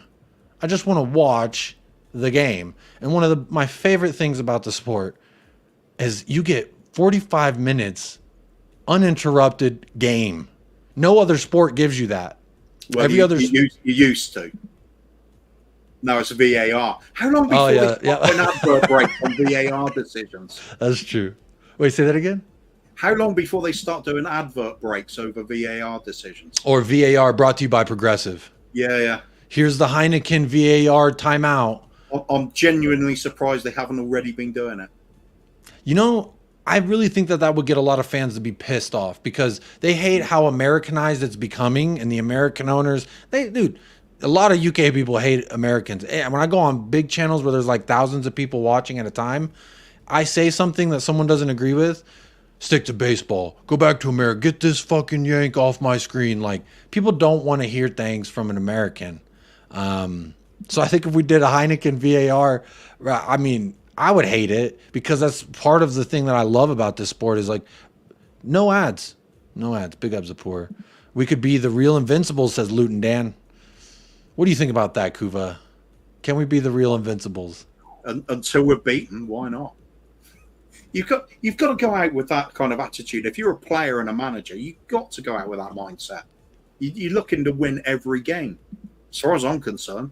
So keep the positivity going, see where it takes you. I just don't believe in capping our expectations. As Ange said, dream big, just go for it.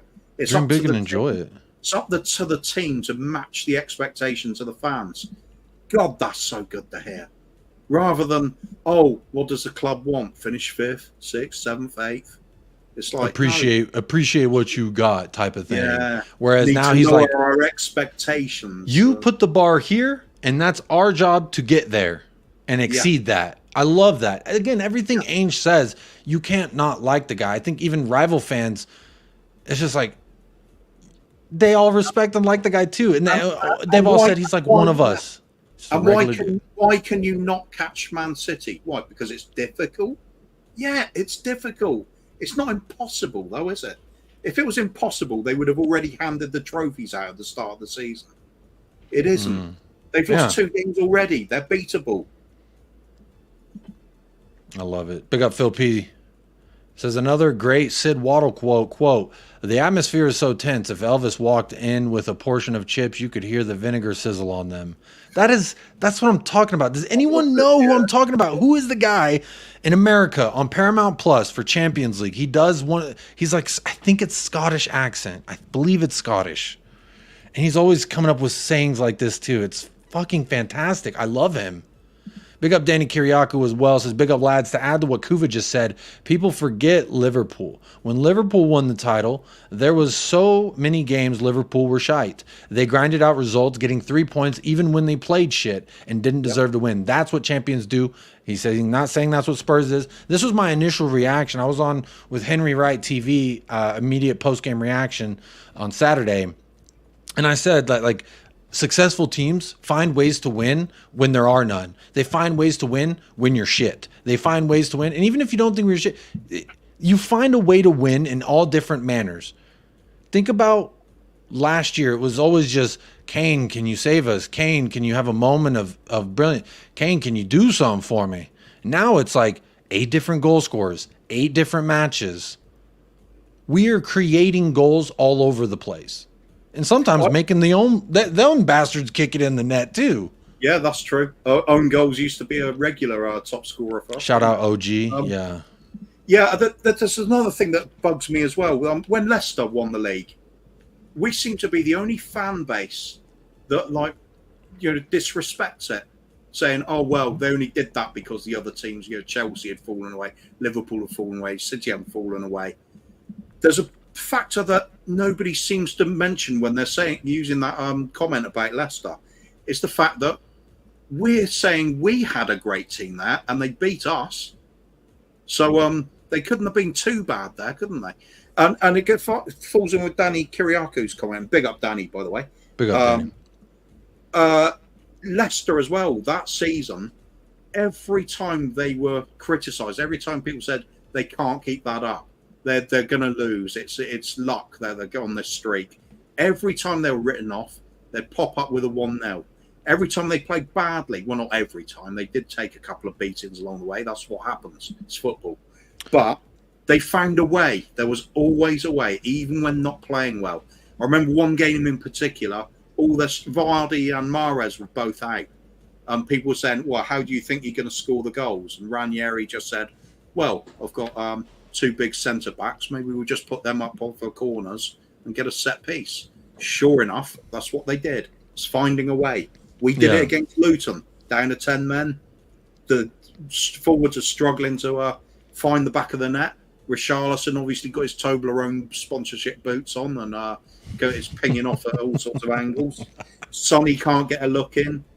Up comes Van der Ven. That's just what you need. So you've got to share the responsibility around the team and just keep at it. Keep at it. We are finding ways. Now, the question is, do we keep it going for the rest of the season? I see no reason to say, no, we definitely can't. I'd prefer to look at it as, yeah, why not? Just keep it going, see where it goes.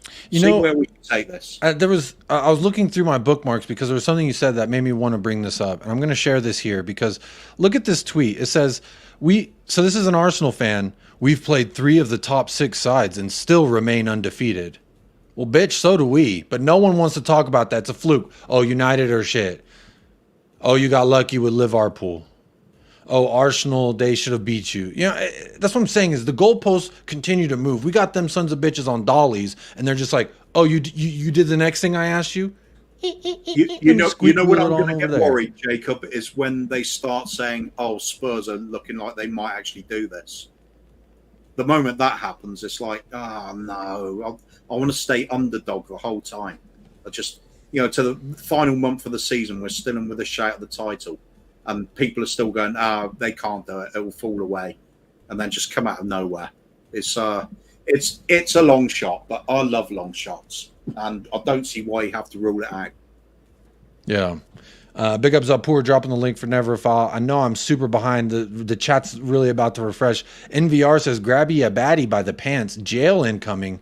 Yeah, I kind of fumbled my words there, but I think the sentiment got across well, which is, you know, if you believe you're not going to be able to pick up the chick, if you believe that you're not, and you're not doing anything about it, then you're always never going to get the chick, and you're always going to be Spurs that just can't win anything.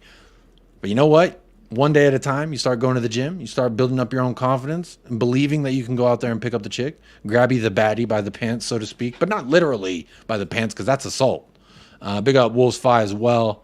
Thank you so much for the raid from NAF, and shout out. There's still like 130 of y'all that are chilling from the raid, so I appreciate that. Big ups to every one of y'all who are hanging out with us still. And again, 2 more subscribers. So 4 people from the raid have come over and subscribed. So welcome to the family. The vibes are always immaculate here, no matter who you support. Just know that.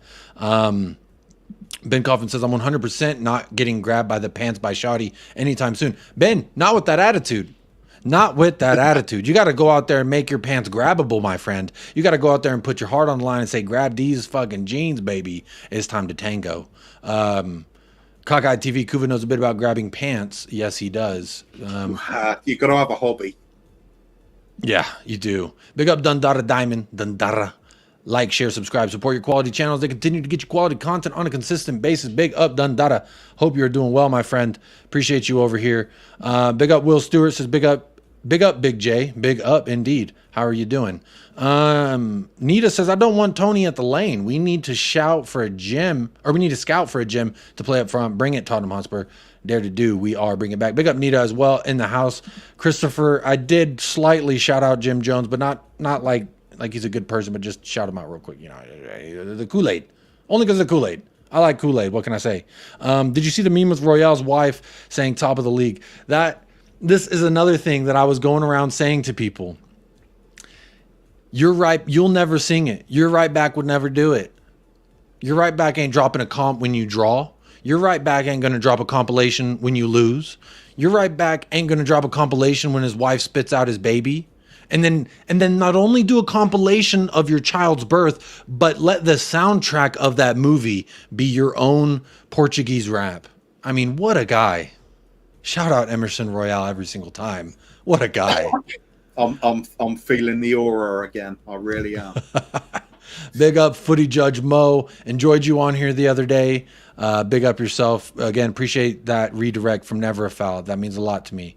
Let me see. Let me catch up here. But before I do that, look at Sonny. That's our captain. Yeah. Yeah. Richarlison got subbed off at halftime, and he's celebrating. Yeah. I mean, look at this. I think the players have got an understanding of what's needed, and sometimes they can't. They have to get sacrificed. I think Richarlison, he realised it had to be a tactical change as well. It wasn't just because he missed. It wasn't like a punishment. It's we had to change up the way we were playing because we got the players sent off. Or actually, no. Did he get subbed off before the? I'm trying to think when we got the sending off. You know, my memory's going. I'm getting too old. What was the question? When did the sending off happen? It was just before halftime. It was right before halftime. So he picked up a yellow card at like 37, 38 minutes, something like that. And then he picked up the second yellow card in stoppage time of the first half. Literally, like 2 kicks later, it was halftime. Bro, you just so it was a tactical change with Richarlison then. just because we're down to 10 men. Yeah, exactly. And we brought on Højbjerg for him at halftime because we needed 3 men in the midfield. And regardless of your opinions on Højbjerg, we had a clean sheet. Big up Ashwara says, I just want more football. I don't care where we end up. I'm just on the train. Exactly. Trust the train is going to get you to a destination that's going to make you happy. Honestly. Because, shout out Dele Alli as well. He was there at the football match, the NFL game. Shout out Dele Alli. Anytime Dele Alli's at Tottenham Hotspur Stadium, it makes me happy inside. It just like makes me want to hug my phone, you know? I love Dele Alli so much. He was part of the like group of players that helped me fall in love with Tottenham. So I'm always going to have a soft spot for Dele. He was such a fucking... I mean, I always wanted good things for Dele, you know? There was a fun time. We had a good family atmosphere at the club at that point, didn't we? And I've never really rated Dele Alli that highly. I just haven't. I always thought his game's a little bit limited. What he did really well, but I always thought I wanted more from him. I felt this with a few players. Lucas Moura is another one. Always thought with that amount of talent, you want a little bit more than you're getting. Dele Alli's fine when he was scoring the goals, and it was fun at that point. Got to admit it. Some absolute belter goals he got as well. Some of them. That Crystal Palace one will always. They were goals that you try warming up before your match. They're goals that you try at training after training's done, and you're like, I still got some energy left in these boots. Let me see. That's ridiculous. Like I'm just thinking about was it Crystal Palace? The boop, that's boop, the one. Bang. Yeah. God, that is. God, I wish I was a striker. They made me a keeper.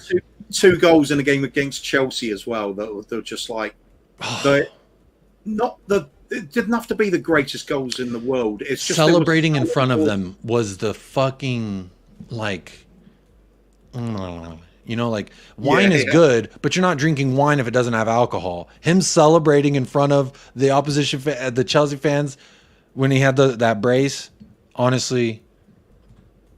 That is the alcohol and the vino, if you know what I'm saying. Big up, David. Was it too early for you?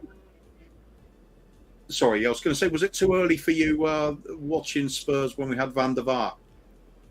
Yeah. Was that a little bit before you started picking up? You would have absolutely loved him to bits. He was all about celebrating in front of the away fans and giving it some real. Yeah, he's fantastic. There's something about those players that when they're on your squad, you will run through a brick wall for them. But if they were playing for anyone else, you will hate. It was like James Maddison. I hated James Maddison. Michael was always like, he's such a great player. He's such a beast. Like, we need him. We have to get him. And I was always like, you know, fuck that guy. He's an asshole. He always like dominates us. He talks shit about Gareth Bale. No, I didn't want him, but look at me now. You know who I would have had the biggest problem with? Is if we had signed Cristiano Ronaldo, you know, after he'd left Madrid and that, because I didn't like him. I didn't like his attitude. I didn't like the fact he thought he was so full of himself and, you know, bigger than the club he was with. But if we had signed him, I would have gone, you know, maybe I could get into this. It's just because sometimes you just want those big name players arrive through the door. So it's all well and good saying buy sensibly at the moment, but it's nothing quite so exciting to see a stellar name arrive at the club. Could you imagine in January if we spent... Sorry, I think you're lagging a little bit, Kuva, but could you imagine if in January we go spend 80 million of that Harry Kane money on Kavica Kvaratskhelia from Napoli, Kvardana? I'm talking about a proper left winger. Yeah. I'm so gutted we didn't go for him when he first started emerging. Yeah, when we could have got him for like 3 mil, 2.5 mil, something like that. I remember. I must admit, the first time I really taken any notice of him, I think it was Jack Kanicki did a little. Shout out Jack Kanicki in the Irish Hotspur. He did. He was one of the first. I remember that. Scouting videos, doesn't he? And he came up and I thought, this bloke looks a little bit. Yeah. He there's something about him. But big up David Shear with the super chat. He's a member. He's bought in 5 memberships, and he's now super chatted. David, I hope you're feeling blessed because you're making me feel blessed. Says, I love my Spurs family. Hey, man, I love it too. That's like I said in the beginning of the show, that's why I do this thing. It's because I just love doing it. Will Stewart says, In the summer, nothing irrational about being skeptical about Ainge. Now, though, there's no reason not to back him. He has had a better start than all managers since 1961. Deserves. My mother wasn't even born yet. She was going to be born 3 years after this. That is how long. You're making me feel old now. Well, that's 10 years before me. That's what I'm saying. Like, even Fabrizio Romano tweeted this is the best start since 1980, and he was fucking wrong. It was 1961, but I agree. I'm deluded enough to say that I wasn't even skeptical about Ainge in the summer. I was just like, bring it on, Papa, rather than skeptical of him. But I think the more realist, like Kate would say, or less emotional based thought process people would say, like Will's a very, he takes his emotions out of it. He has zero emotion, and like Sava, he can take his emotions out of it and look at it a certain way. For me, I can't not take, I could try. I don't know if I'll be successful, but I agree with this wholeheartedly. Like, and this is why I think, Will, you got to say this to Scott M, because I'm waiting for him to jump on board. I'm not skeptical about. I love everything we're seeing from Big Ainge at this moment. Can he really say Will takes his emotion out of it? Surely not. Otherwise, why watch? No. Well, like whenever what's that comment? Yeah. I think in the 90 minutes, no one can remove their emotions, or else they're just a robot. But like afterwards, when you look and you look at a match or you look ahead at something, I think those are things that people, certain content creators surely can do it.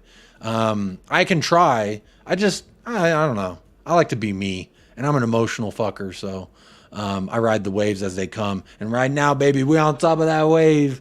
We're riding that wave, and I like it. I like the view up here. The air's nice. Big up Eddie, says Yaku. Good to see you, pal. Good to see you as well. Big up everybody. Let me make sure I said hello to everyone. Archibald's in the house. Big up Archibald as well. Says Jacob, you got a good heart, brother. That's what I love about Ainge. It's what is good people is what good about people, not just football. Sorry, it might be a bit doolally and overdoing it. No, Archibald, I agree, bro. This is an emotional thing. Life is an emotional thing. I try to be the best person I can and just enjoy everything that I can and spread as much love and positivity as I can. And sometimes I'm not good at that, especially if we're talking about Eric Dyer. But, 90%, I'm pretty good at it, I guess. Shartinelli and Odafart. I like those. Those are good. Big up Joshua in the house as well. Danny's talking to someone there. Big up Danny in the house. I'll always love seeing Danny here. Derek GX says, big up, seen you talk a few places. Keeper in that. Mostly harmless. Chelsea fan. Big up though. Hey, big up Chelsea fans. Got a few Chelsea people who come in, tap in with us. Big up. Good to see you here. Yep, I did play keeper. Unfortunately, they didn't let the big boy play up front. I wanted to be the chunky Zlatan. They wouldn't let me be it. But Commodus was played by Joaquin Phoenix, says Ben Kaufman. Big up Ben Kaufman, the mod father. Rome wasn't built in a day, but Rome didn't have Ainge Postecoglou. Yes, Rich. Yes. Yes. That's what I'm talking about, Rich. Big up. Yeah, Gladiator. What an epic film. Absolutely. Question from Three-Legged Dog says, how about doing an Ainge special show? Bring on some special guests to talk about their Ainge experiences. Not much happening the next 2 weeks. And it would be a ratings winner. Three-Legged Dog would love... Hey, DM me. Anyone who wants to come up here and talk about their Ainge experience. Maybe I'll do like a one-on-one call-in session. We'll do like a 5-minute call-in. I'm brainstorming content ideas through this international break. And you know what? The Ainge experience Q&A may be something you're onto there, Three-Legged Dog. Love to see it. Marcus Aurelius is credited with Stoic philosophy. But was he played by Russell Crowe or was it Joaquin? Wait, Joaquin Phoenix was not. No, it was Richard Harris. Richard Harris played Marcus Aurelius. Yeah, played the aging emperor. Yeah, he's an Irish actor, been in films for decades. Okay. Well, obviously he's an old bloke. Have you seen films like Unforgiven, the Clint Eastwood western? No, I have not seen that one. Okay, I'll think of something else that's more fairly recent. 1992. Looks good. Western drama. All right. LFC for the Devils says Tottenham to go invincible with a little shrugging. Ian McKenna says, what's it like up there? It's mighty cool. I didn't bring a jacket, and I'm looking for everybody else, but I see no one. I see nobody. Makes me think of there was something I was thinking. There's a scene in the Tobey Maguire Spider-Man, who is forever my Spider-Man, by the way, where he gets in the cage with a wrestler, and to me, I feel like that wrestler is Ange Ball, and they close the gate and they say, "I've got you for 3 minutes. You ain't going nowhere." And I feel like Vange did that, but said 90 minutes. I've got you for 90 minutes. It's so Macho Man Randy Savage. That. Yeah. I love it. Yeah. I mean, that's what I'm saying. Ange Ball, when we've got you locked in that cage for 90 minutes, it's a daunting task. And I think a lot of clubs are figuring out that it's a little bit more difficult to deal with than they thought. But that's okay. Big up Ellie. Ellie's in the house as well. Says you play one game at a time, and December is more matches, yes, but let's go try and win those 7 matches. I do have the matches pulled up here so we can look at it is a little bit of a difficult situation here. Look, so we've got Fulham, Palace, Chelsea, Wolves, and then after Wolves, this is where it starts to get hairy, shall we say. You got Villa, very good side, City, West Ham, who's been playing very well so far anyway. Did they beat Newcastle today? I don't remember seeing it. I kind of switched off. I saw that they were up 1-0 at one point. I'm looking right now as I say it. They drew 2-2. Mohamed Kudus scored. Very nice, Mohamed Kudus. But yeah, I agree with you. Big up Ellie every single time. Hey, Mama, hey, baby, Sosa. Says, too many people getting ahead of themselves. This is our rebuild season. Big up Sosa. I'm in love with the Sosa. Yes, we are getting ahead of ourselves. But I think it looks that way just because we're enjoying it, you know. We're enjoying it. We're embracing it. Let's just, you know. So one thing I've said consistently over the last few years, I couldn't stand the football we were playing. And I was negative about all of it. Hated Mourinho, hated Nuno, hated Conte. Never wanted any of them anywhere near my club. I kind of like Mourinho. The moment we get in a manager that plays attacking football that I can get behind, I will back this club through the roof. And look at you now. Mad over it. I'm doing it because baby. This is what football's all about to me. You go for it. The fact that we are not firing fully in some games and still winning is just a good sign of things to come, because we will be playing great stuff on a consistent basis. We need to build the squad. As Ange said, he is building a squad here. It's not like before when we were just adding a few players that we hoped maybe the next manager in might be able to use. No, this is all about supplying Ange with what he needs. We're doing it from the academy level, and we're going to be doing it with the signings as well. Maddison coming in through the doors and master stroke. And we sent Winks the other way. Yeah. People forget we got a little piece of really well for Leicester. Good. Enjoy him. Never come back. Enjoy the championship. That's your caliber. Absolutely. Send them off. Hope. Good luck. Do well for yourself. Just, we don't need you. They're just let's finish it on a nice way with some of these players, I think. I think from a human point of view, I'm glad he's doing well, enjoying his football again. Because one thing I've always gave Winks, he was Spurs. He did care about the club. It's just a pity it didn't work out, because when he first started off, he really looked something special. Never going to forget that game against Madrid. He was bossing it. Just sometimes players just don't work out for whatever reason. He was never the same after his bad injury for us. But good he's doing well at Leicester, but we moved on. Don't need him. We got Maddison now, and we got a Basuma. Despite his sending off, he's been great for us this season. So Luca said, Jacob, I think you mean Ray Hudson, the Geordie sports commentator. Is it Geordie? Oh, it is. I just Googled it and I was just listening to his voice. It is Ray Hudson. Luca, you were right. It is Ray Hudson. I guess he's Geordie. I thought he was Scottish. That shows you how fucking good I am with dialects. So big up Luca. It is Ray. I love him. I love some of the stuff he says. And Kate saying it's It's Sid Waddle, not as in not Sid Waddle. I don't know what that means. Big up, Kate. Hope you're doing well. Thank you, Luca. It is Ray Hudson. I'm glad I know the guy's name. Sid Waddell. Waddell. Yeah, we used to have a player called Chris Waddle. That was a Waddle, but this is Chris. This is Sid Waddell. It's a different pronunciation. Sid Waddell. There you go. Sid Waddell. Doesn't sound quite the same with your text. I don't know. I could get used to it though. Sid Waddell, how you doing there, pal?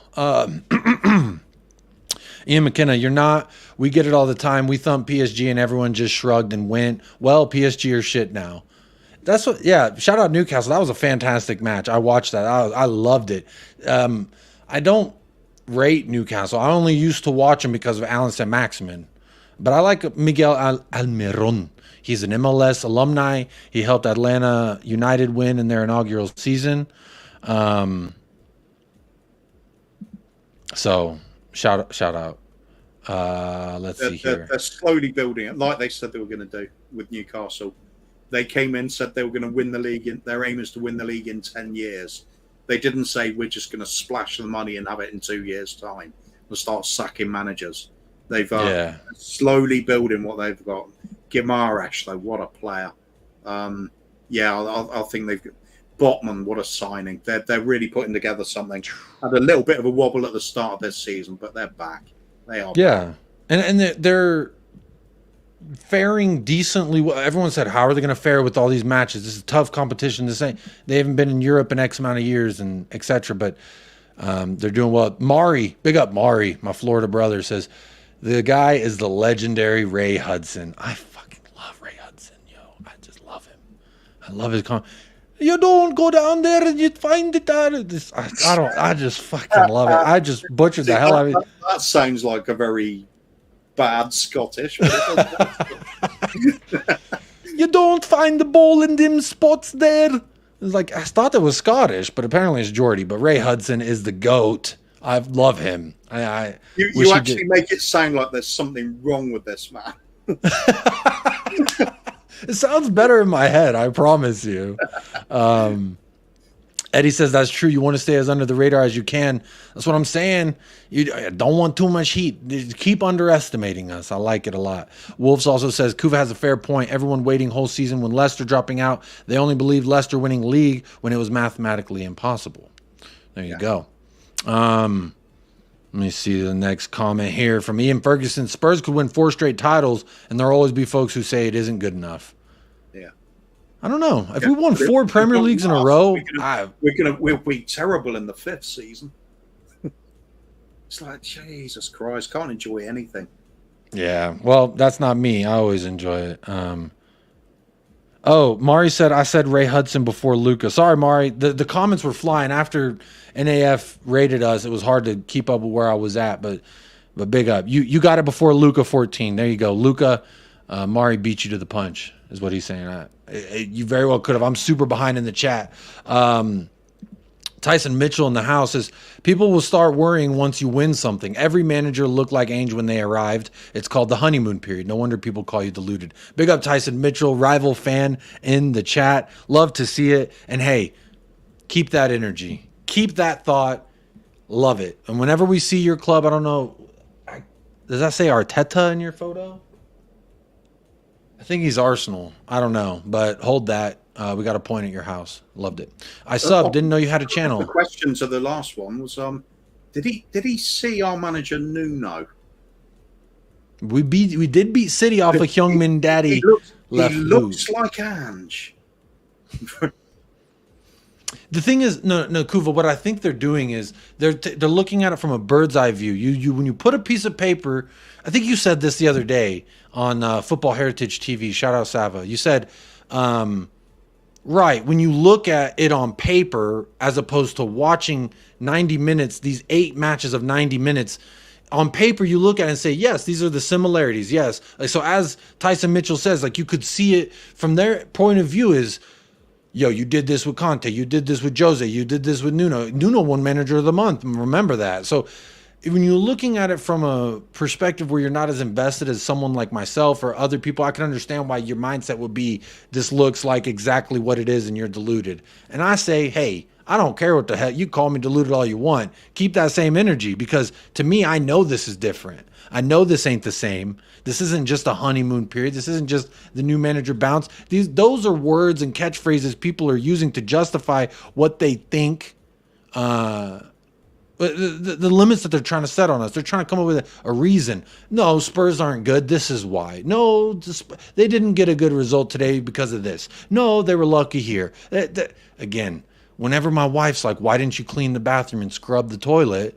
I've got 20 excuses I'm about to go through before we get to the point of, I just didn't fucking do it because I was lazy and didn't want to do it. So it's like, you can come up with all these excuses, but at the end of the day, the proof is in the pudding. Thank you for the 3 points if you're a Liverpool fan.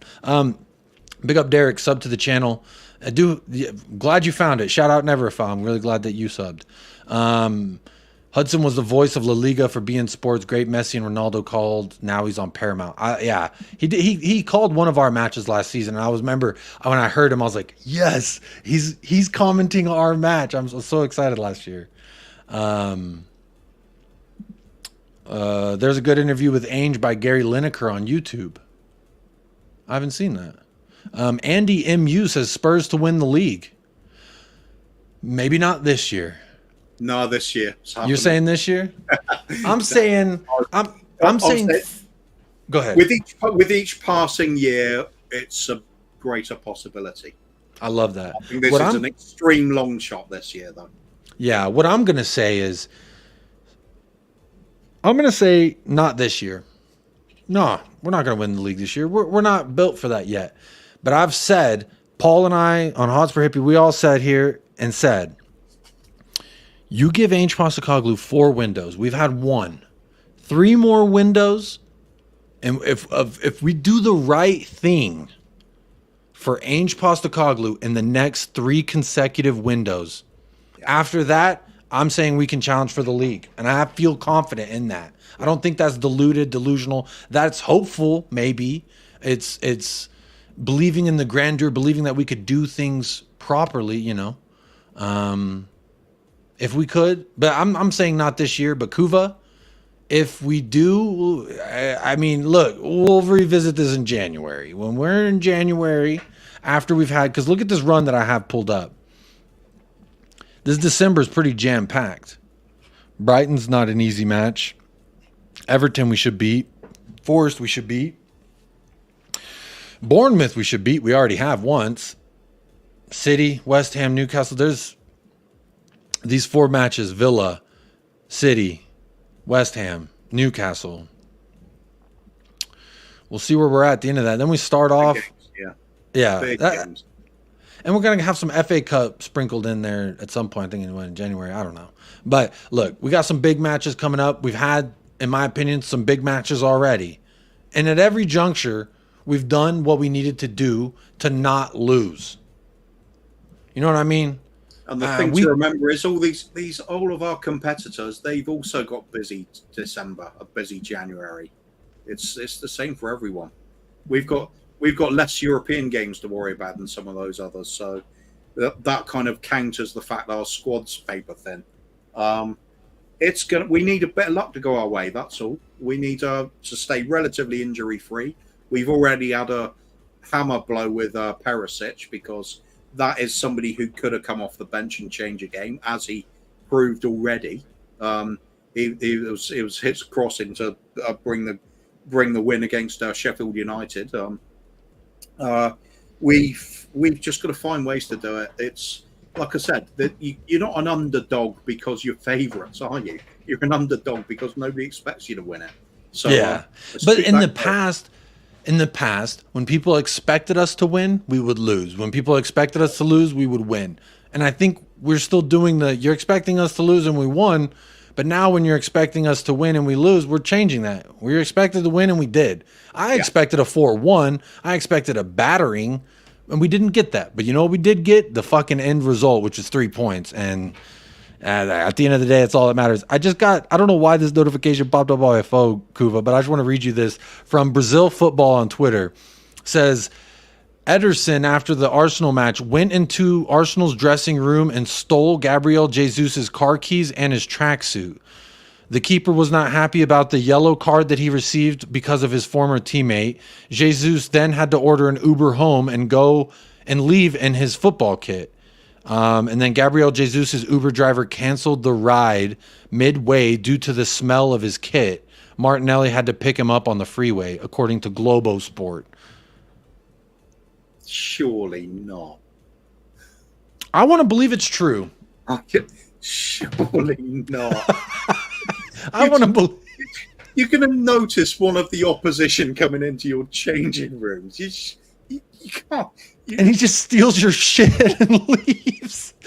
Okay, I know, like, the part that makes it unbelievable is he left in his sweaty shirt, because I'm sure after the match he gave his shirt to somebody and he got someone else's shirt, and it's not like the equipment guy there doesn't have an extra fucking Arsenal t-shirt he could just give him. You know what I mean? It's so funny. I just want it to be true. I want it to, exactly. Yeah. The imagery is enough for me to believe it, you know? The Rude Boy, big up the Rude Boy sound, says, question, guys, are people mistaken enjoying the good football? Hell no. Not only no, but hell no. Enjoy the fuck out of it while it lasts, because you never know. Tomorrow may be our last day on earth, and you spent this whole time being pissed at what you were seeing. I can't live my life that way. I believe the word we are looking for about our new Tottenham is testicular fortitude. I love it. Mark Cook. That is prime Degeneration X and Vince McMahon talking about that sort of thing. Yeah. Pick up. Did you see the size of that chicken? No, but the Sousa of the Spurs. Shit, come on, Spurs. I don't know what you're saying, David, but yeah, come on, you Spurs. I love it. Tottenham will win the Premier League. Says James Paratrooper has been in this chat since after Brentford. James, correct me if I'm wrong, but I think you've been here since after our first match, and you said. He said this after Brentford. He's like, we're going to win the league. And I was like, I don't know, bud. You may be right. But you know how I am when it's a comment I don't necessarily agree with, but I don't want to say you're wrong, because I don't like putting people and things in boxes, especially when they have yet to show me the size box to fit them in. So, James, I love it. He's kept the same energy. I don't know if it's true. I still don't know if it's true. I don't think it's going to be true, but hey, it'll be fucking big time if it was. Ashwara says... Yeah, I'm just feeling, I don't know if we will, but I feel we can. I really do feel we can. That's what I'm saying. And sometimes you just need that feeling. You can go out there and grab the baddest bitch at the bar. Not literally grab her, but like you could go there and smooth talk her, and she'll be like, wow, this guy is so confident. I don't care if he's got a busted up face. Who cares if some of the bars I've been to, that's probably not a very good catch. Walking down Madison, swear didn't have a gun. What? Big up Mark Cavo. I don't know what you're saying to me.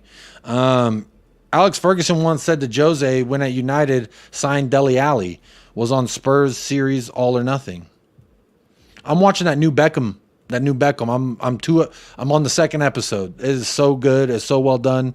I'm enjoying seeing a little bit of an enemy's, like within the enemy walls. But shout out David Beckham, bro. UK was so mean to that dude after he got that red card in the semi final of the World Cup versus Argentina. And they did you probably know what I'm talking about, when they did the mannequin with the Beckham jersey and they hung him from a bar or whatever. You know what I'm talking about? I've heard something similar. It was in the newspapers. There's a picture of like this mannequin with a David Beckham jersey, and they literally lynched it. And it was awful to see. And like they talk about it in the documentary, and like how that really fucked with him and his family, and continued for months and months of every stadium he went, everyone really booed him. And things happening. Yeah. One fan saying he hoped his baby got cancer or something like that. Or, Jesus Christ. Because of a red card in a semifinal, bro needs to sort himself out. And especially since you look at what the red card was given for. He barely brushes a player with his foot. And it's like a red card. This is what I hate about the modern game. The amount of cards given out for nothing. Absolutely nothing. You used to have to be able to kick somebody up in the air to get a booking back in the day. And now, you hurt somebody's feelings and you're in danger of getting sent off. It's like, I scored and somebody got upset, so I'm going to get booked now. It's so stupid. They need to sort these rules out, in my opinion. You know, I hear you. I there needs to be some sorting out. I don't know. I don't like this whole notion. Like, I know some people, you know, they subscribe to the idea that like football's changed and it's not what it used to be, and it's not. But of course it's not. First of all, because times change, and then secondly, player health and physical, like the science behind the human body is more advanced now than it was then. And so, whereas you used to be able to dislocate someone's kneecap and get a yellow card, like, we don't want that to happen. We want the dude to be able to walk in 30 years. He's a human. So like, I see the sense of them trying to make it more safe for these players, because think about you, Kuva. You said you were riddled with injury. Imagine if your career, you didn't have any injuries, right? Or people played a little bit less hard on you, and you didn't have the damage to your ligaments and everything over the course of years and years. That's what I'm saying, that you can improve the quality of the product by taking care of the assets, when the assets being the players. So I think there needs to be a balance whereas there could be, like you're saying, too many yellows, too many soft shit. You know, you run up on the ref and say, hey, you smell like asshole, and then here's a yellow for you. I get that part. Like, you know, some of the softness. I do not like how long VAR takes. Like we were talking about earlier, it's pretty soon it's going to be the VAR check brought to you by Progressive, and I don't want to see that. Yeah, I'll just think with some of the injuries now, it's like it depends on if the player's getting hurt or not. It's like, what's happened to having accidental things happen? Not everything is a foul. Not everything is a red card or yellow card. There accidents happen. It's still a physical contact sport. I know they seem to be trying to get rid of that element of the game. God knows they probably will experiment with it one World Cup or something. No contact football. Jesus. Why don't we do why aren't we doing the AI technology? Champions League is using it, and they'll figure out if the tip of your finger's offside. They'll figure it out because AI is figuring out everything apparently. All I'm saying is there was nothing wrong with the old system of doing things where a referee could referee with common sense instead of having to be told by technology what to do. That's getting interpreted wrongly by players. Yeah, perhaps that is the way. AI, everything. So let's have AI managers as well. Just do away with all of it. AI fans as well will just read results online sometime. Just crap. It's ruining the game, I think. Big up Joshua says, Jacob, how's the Spurs Pro Clubs going? Definitely got to get that in Spurs Career Mode going over the break.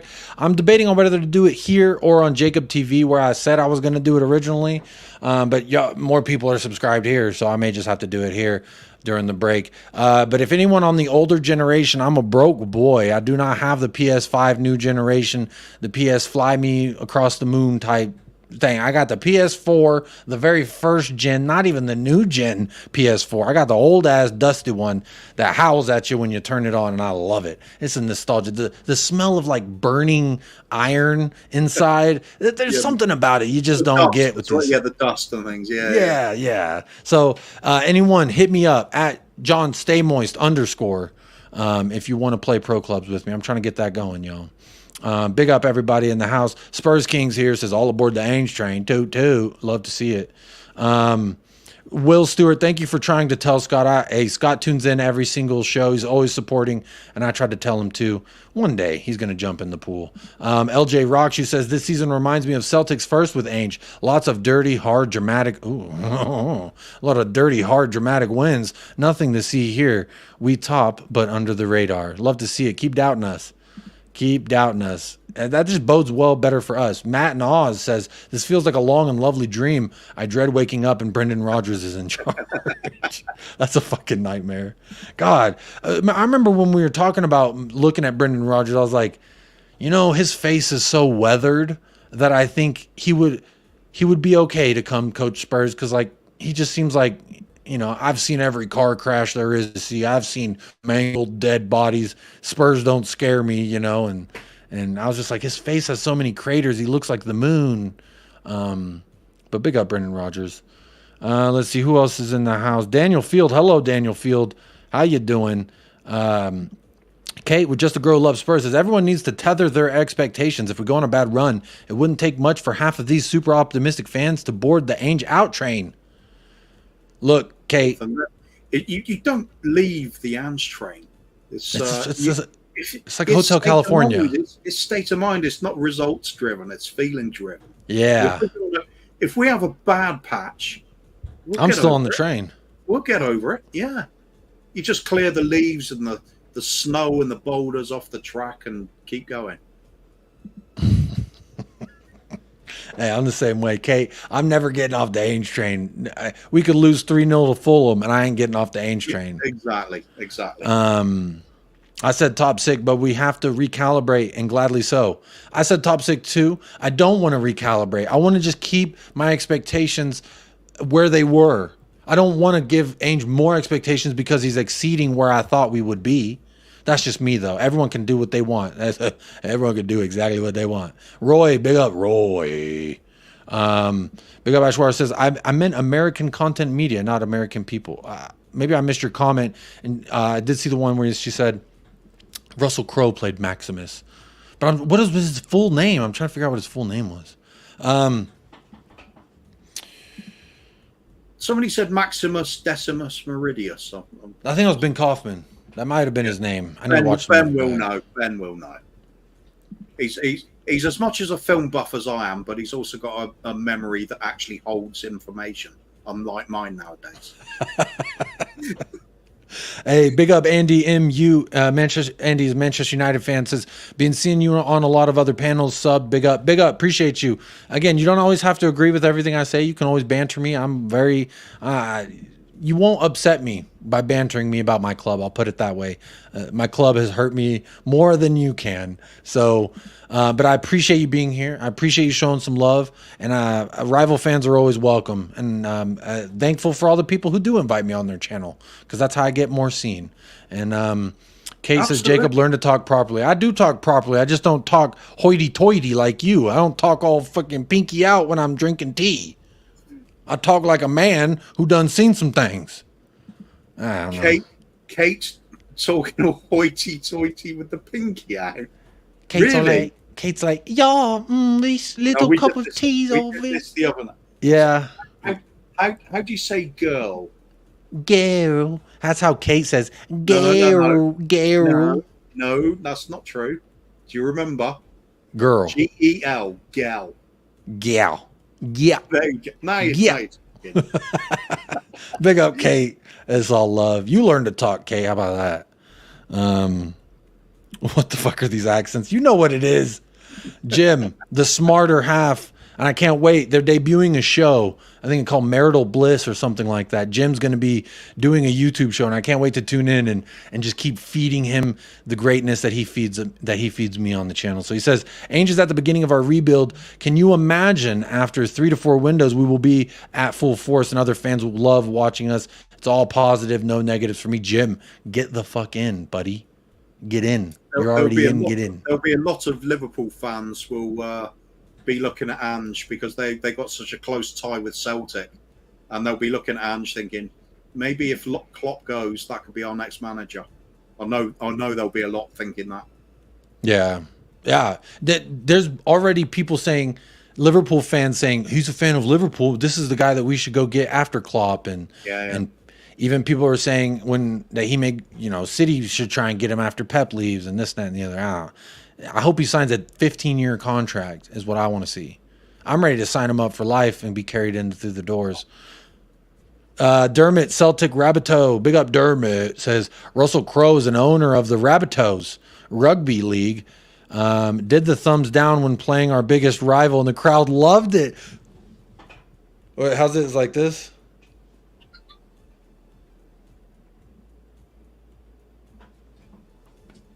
I love it. That's such a good movie, man. This is why I have a soft spot for Leeds, is because of Russell Crowe. You know what? I think I'm going to watch Gladiator when we're done here. I haven't watched it for a while now. No, that's a good one. And you've missed out on a weekly movie day as well, because now you watch Tottenham Hotspur again. So yeah. Whereas used to last year, you used to be like, all right, let me have a queue going. Now It's a little bit different. Mark Cable says, I'm 15 minutes behind you. I'm about 15 minutes behind in the chat. So look at that. Whoops. And he's gone. I'll just keep it going while Jacob realizes he's pressed the wrong button. He'll be back. Well, I'll read out the ones I can see in the moment. Lots of people talking about the different. Yeah, there you go. There you go. Bro, That's always fun. It's because it's because like as I'm scrolling through the comments, if you just go a little diagonal, it goes back and then it kicks me out. Made that mistake before in the past myself. It's easily done. It's not as good as Perchy on Savas the other week. When what did he do? He was basically it set up the channel for him, and you run the StreamYard, and Perchy had to go, so he went to click on leave, and he clicked on end the stream, and Sava had like 1,000 people in the chat at that point, and it was like, oh my god, Perchy was absolutely mortified. He hasn't been back on stream since. They say it's illness he's got at the moment. I think he's just embarrassed about it.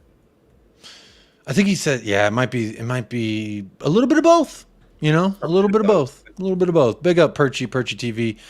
David Shear, big up David Shear says, day starting, going fishing, be safe, peeps, keep believing, come on you Spurs. Big up David Shear, hope you catch a big mouth bass, a big Billy boy, and you get to fry that motherfucker up before dinner. Big up, enjoy your day, happy Monday, catch a lot of fish, and thank you for gifting 5 memberships. Thank you for grabbing the membership and the super chat as well. At the end, I always say thank you to all the people who super chatted, so let me just say it before you go, David, thank you for the super chat, my friend. Have a good day, and I hope you catch something good. And I also want to say real quick, off topic, but I don't know where it is, but Mari got engaged. He got the yes. There it is. He got the yes yesterday. Big fucking up. Congratulations.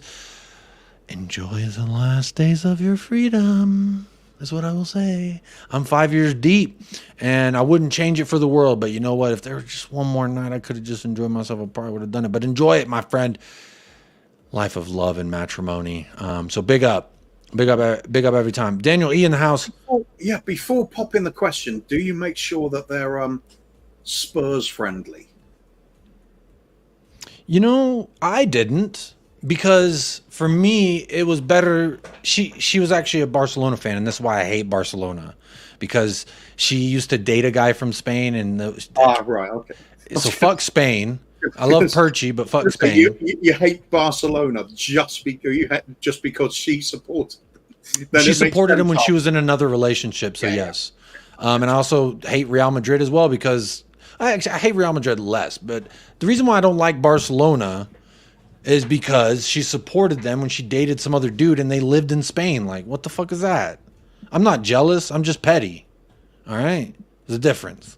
Big up Daniel E. So fuck Barcelona. That's why I call him Fartalonia. Says, I'm saying nothing until January. If we're around where we are now, we will finally see how serious Levy is about Ainge with the transfer market because it will define our season. Look, what I will say about this is... in January, if we're still in and around top spot, like, is Daniel Levy, this is a question I'm going to ask you, Kuva. Do you think Daniel Levy looks at it and says, I need to invest heavily into this? Or is he like, we're on target to hit Champions League spots? Fucking ride the wave. I'll get you minimal investment to just see this through. What do you think's going to happen in that situation? My personal feeling, and this is what stems from what's been happening about the restructuring of the academy and the fact we've scrapped the wage cap there with the youngsters coming in so we can get the big talent at a young age in, get everybody playing the same way, same brand of football throughout the club. It's about the long-term build here. I don't think we will see any big splurge of money chasing short-term goals here. It's a long-term project, but this time it actually is a project. It's not just bringing in a manager and hoping for the best. This is a build. Now, if we just get 1 or 2 players in, that'd be great. If we don't get anybody in, it's a little bit of a concern. But on the other hand, Andrews started saying some of these players on the youth players are playing with the first team because they've been excelling. Dorrington and has been on the radar for a while now with fans, absolutely raving about his performances. We've got ways of adding to the squad now. And it, like I said, it's a long-term thing. I'm not going to look at saying, oh, we need 3 players in January. We're going to go and spend 200 million. No, none of the sort.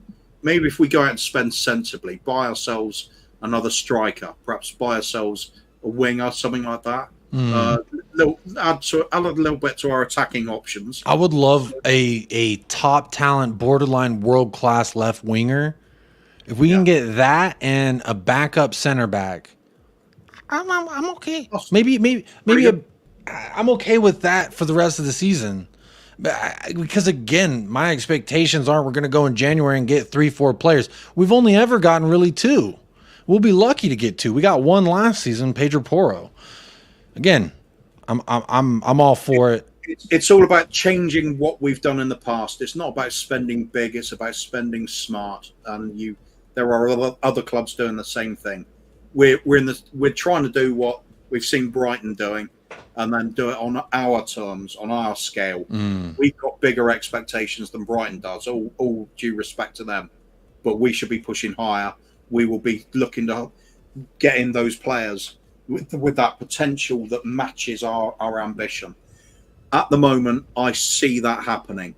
If it doesn't happen, or something drastic changes and that direction, that forward direction changes, I'm going to be back on Levy's back about it, and so will a lot of other people. Yeah. Perhaps there'll be a tipping point where even the most mild-mannered sort of people riding along on the Tottenham bus at the moment are going to get a little bit too much. It's going to be a little bit too much. We're doing things right at the moment. It's encouraging. Let's have more of it. Yeah, absolutely agree with you there, Kuva.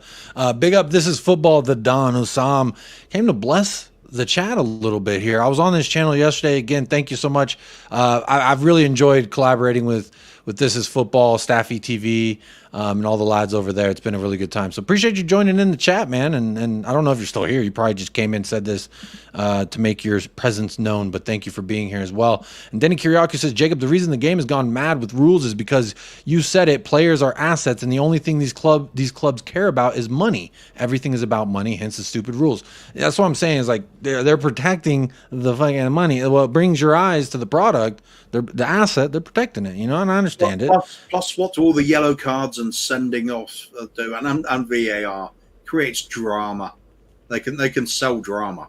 Yeah, absolutely. Big up Ange Ball in the house. Twan55 says, Jacob, big up for allowing me to meet and thank the Hotspur hippie the other night. Dude single-handedly called Ange Postecoglou way before anyone had ever heard of him, including me. Thanks, brother. Big up, Twan. Appreciate you joining in, man. It was great to meet you and talk to you for the first time. Big up. Hotspur hippie enjoyed it too. It was fun, man. It was good chatting ball with you as well. Outside of you came in, you thanked him, and we all said he's the prophet for bringing Ange Postecoglou to the forefronts of our minds. But also, we had a good football discussion afterwards. We chatted some ball afterwards. It was a lot of fun. So Big Up Zapur says, I'm about to set up a GoFundMe for Jacob's PlayStation 5 aspirations. I'm not... Bobby K and I were joking about this, Kuva. He was like, bro, just do a charity stream, but instead of saying it's a charity stream, it's a PS5 funding stream. And just be straight up about it. Just be like, don't do what Schmobschmers did and just say, look, I need money for a PlayStation 5. Help me. My wife won't let me get one. I do have a second baby on the way, so I got to be careful with how I spend my money. But I'm like, I can't do a fucking marathon stream to raise money to get a PlayStation 5. How shameless is that? Yeah, you can. Should I do it? Yeah, do it. Look, just be upfront about what it's for and do it. Why not? I'll chip in. Yeah. Oh, you will? You'll chip into the PS5 fund? Yeah, hell yeah. Oh, okay. Maybe I do need to do it. Doing more streams with playing some of the games on there. Yeah. Big up Rodney Roberts says, good morning, guys. Good morning. Good morning. Not only can Jacob not speak, he can't stay on screen either. Apparently that is true. Big up Enthaj. Yes, we're still on. We will be wrapping up. This has almost been a 3-hour show, and I'm not going to lie. It has not felt that way. My ass isn't even fallen asleep yet. So What do you think about that? But big up Inthaj and congratulations to Mari. Wolves Fi's out of here. Big up Wolves. Thanks for joining that raid. Again, big up to everybody who has stayed. There's still 100 of y'all over here from the raid. Over 200 people in the chat still. Hit the like if you haven't already. Absolutely free. Cost you nothing. Supports and helps the channel. And let's see, how many votes do we have? 175 votes, 140 likes. That means 35 people voted but did not like the video. And you know what? That's okay. You don't have to like the video. You can do what you want. But there's still over 200 of y'all here. I would encourage you to like the video and subscribe. And let's see, how many more people subscribed since the last time I said it? Let me see. Refreshing. 3. So that's 7 people who've subscribed from Never a Foul. So thank you so much to the new 7 folks in the family. Of course, Mari, big ups. You know what, Jacob? You deserve it. You've been working hard. You get yourself out there. You've done hosting other shows. You put your name about there, and people like listening to you. You talk a good game. You like to have a bit of fun with it. And you've got that vibe. People like it. Hey, so well done, mate. Well done. I'm just thankful. Like, I was talking off air with a few content creators about this. Like, I'm just thankful that like I'm able to come here, be myself, and people resonate with it. Like, people vibe and they jive with me just for being myself. And like, I never wanted to come onto YouTube and like create a persona and be this person and like fake it till you make it type beat. I just want to be myself, have a good time, meet people, learn cultures and different, things about people and talk about the fucking beautiful sport. Like, so for me, I'm just thankful that people, have stuck around, people still subscribe and we're still growing. People still watch, the likes, views, all that. It's all good. And honestly, like Kuva, I feel like even if this channel was to die tomorrow, like I've made connections with like you, with Paul, and like the list goes on. Colin, talking. I could sit here for hours talking about all the great connections I've made behind the scenes. So like that was always my end goal with this, was to meet people from across the world. So if I ever do get over to England, I got a few places I could stay. I don't need a hotel. You have indeed. Yeah, that's all I wanted. So we've achieved that, and y'all just keep helping it grow. So that's what it's all about. Sapur, this is what I need to do. Yeah, the PS5 is a business investment. That's right. There we go. It's for the business. Tax deductible, is that? Yeah, you can write it off as a tax. Yeah, there you go.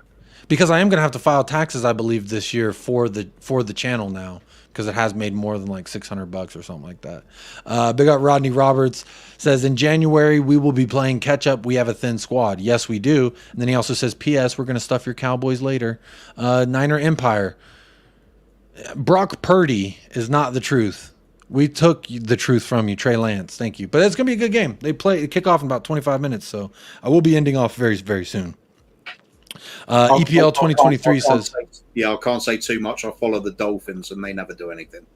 They're really good this year. Some have predicted for them to go to the Super Bowl. So yeah, a couple of big defeats as well, though. So they scored 70 points the other day. That was amazing. That was almost broke the record. Almost. And then, in the space of 2 weeks, a really big loss to the Bulls at that as well. So yeah. EPL Arsenal fans says you guys are going to fall off soon. Hey, keep thinking that and keep feeling it and keep believing it. Because like Kuva and I say, the longer that y'all doubt us, the better it is for us. And of course, Arsenal won the league last season, didn't they? Oh no, they won just as much as we did. Yeah, think about that. For the great season they had, for all the battering they did of us, it's very interesting. They had just as much silverware at the end of the season as us, so that's fun. But big up EPL, appreciate you being here. And then appreciate, there's 4 people that liked the video when I asked them to, so big up to the 144 people who have liked the video. I do appreciate that. Kate says, what you chatting about, Kuva? Jacob talks utter shit. I love to see that. It's a good thing that you feel that way and not Jim, because if Jim felt that way, I'd be like, damn, the brains of the operation. That's right. Really say that I'm doing, so I would question myself. But Kate, since it was you, I feel better. I feel it's okay. I know Jim got me, Jim the dog. You know, Jim was a player back in the day. Don't get it twisted. Jacob, we are not here for you. We're here for Chewy, he says. Bro's been sleeping for almost 3 hours in here. He's putting in a shift. He told me to say it. Oh, okay. Big up Daniel Sandoval. Big up Rodney says, Kuva, how could you do it? Miami. But Craig, the Gecko Man says, go Dolphins. Dan Marino back in the 80s. See, for me, he was the Glenn Hoddle of American football, and that's why I followed them. I've equated him as the Harry Kane. He's like Harry Kane. The greatest to not win shit. Well, you know, it's the passing game. That was Glenn Hoddle. Oh, I guess in that sense, yeah. But I'm looking at it from like a career perspective. Hall of Fame career just ain't won anything. You know? Yeah. So, It just screams Harry Kane to me. World-class striker, ain't won anything. But anyway, we're not going to talk about he who shall not be named because he's in third place. I don't see him. I'm way up here, Dad. I don't see him. But big up everybody who has locked in. I want to say special thank you to J. Co with the first super chat of the day. And thank you to Elvis G. Keep those vibes immaculate with the second super chat of the day. Ravi, quick question. How does Spurs and Ainge maintain this level going in every game? Big dick it. That's how I say. There you go. There you go. Just big dick it. And then Cal using his membership chat to say that he loves the show. 11 out of 10 rating. I love to see it. Big up, Cal. Thank you for that. Cockeyed TV says, is Van de Veen the girthiest player we have right now? I'm saying Destiny Udogi is the girthiest we got, but Van de Veen's a very close second. What about you, Kuva? Who's girthier? It's close, isn't it? There's a few showing considerable girth. Madison is as well. Madison's showing that it's not all about how big you look, but about how big you feel. And that man's about 11 feet tall. So big up James Madison. And then also want to say big up to Kate with Just a Girl Loves Spurs using her membership chat as well. Just a big up to Diluted Stud Muffins. It isn't that sweet. And then Jim, the brains of the operation over there, says, we can win the league. Why not? And I love it. Can't wait. And go tune into Just a Girl Who Loves Spurs. New show coming out this week with her and her husband, and it's going to be a great argument. Hopefully it doesn't lead to like marriage counseling of any kind. Hopefully it just leads to like y'all can hug after the stream, you know. But I'm already putting my money that Jim's going to be right. Putting my money on the fact that I think Jim will be right on that day. And big up David Shear as well for the super chat. And thank you again, David Shear, for the 5 membership donations. But that's going to do it here. Episode number 68.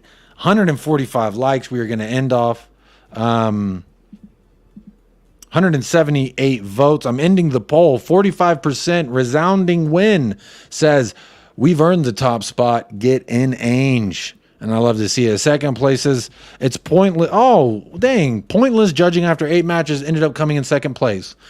Because third place was what I was hoping. Yeah, shame. But that was because a lot of rival fans joined, and they're probably like, it's pointless, and that makes sense. But in third place was my favorite choice. Ha ha ha ha. Oh, we the best. Suck my dick. So that's my vibe.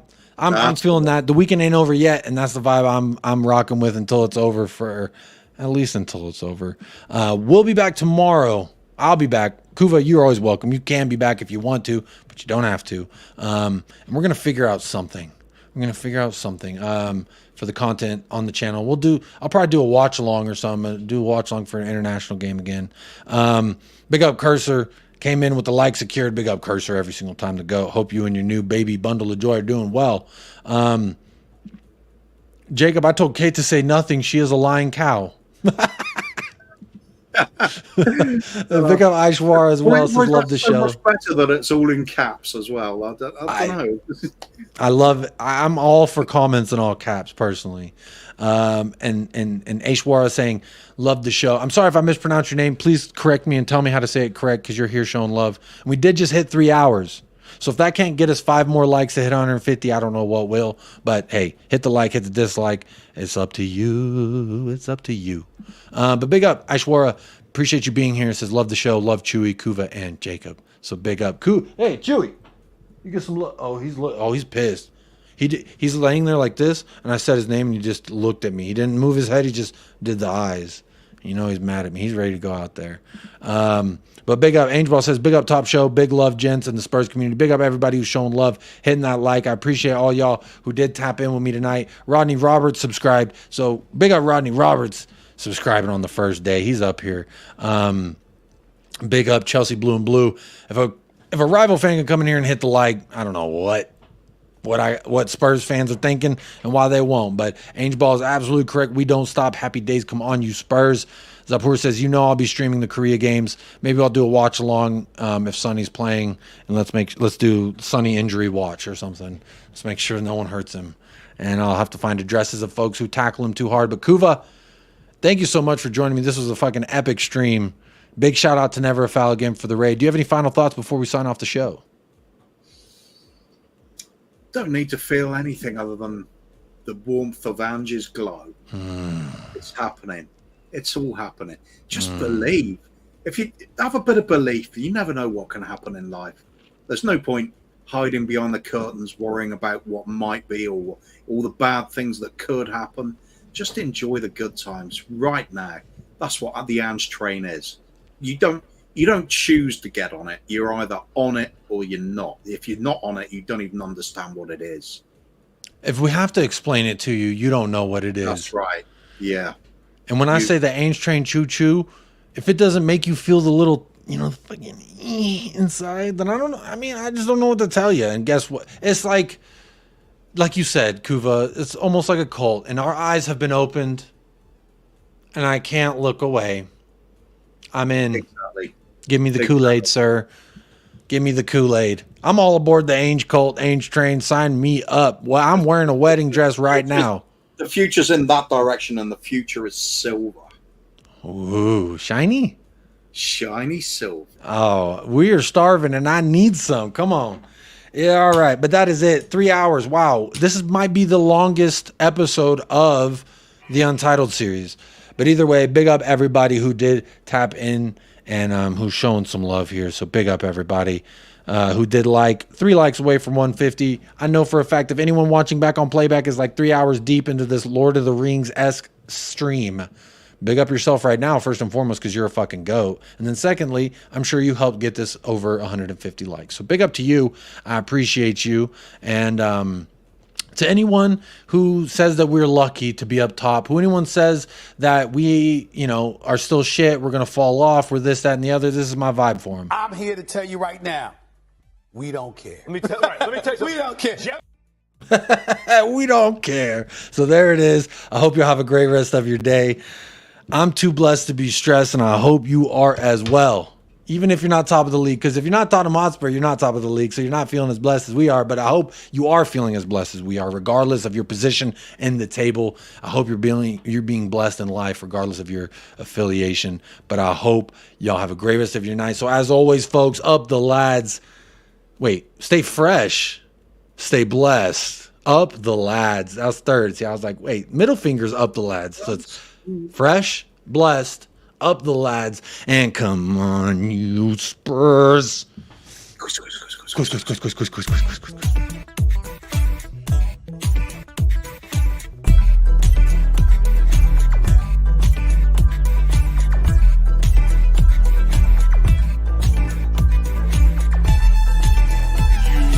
United Spurs of America, with your hosts, Michael and Jacob.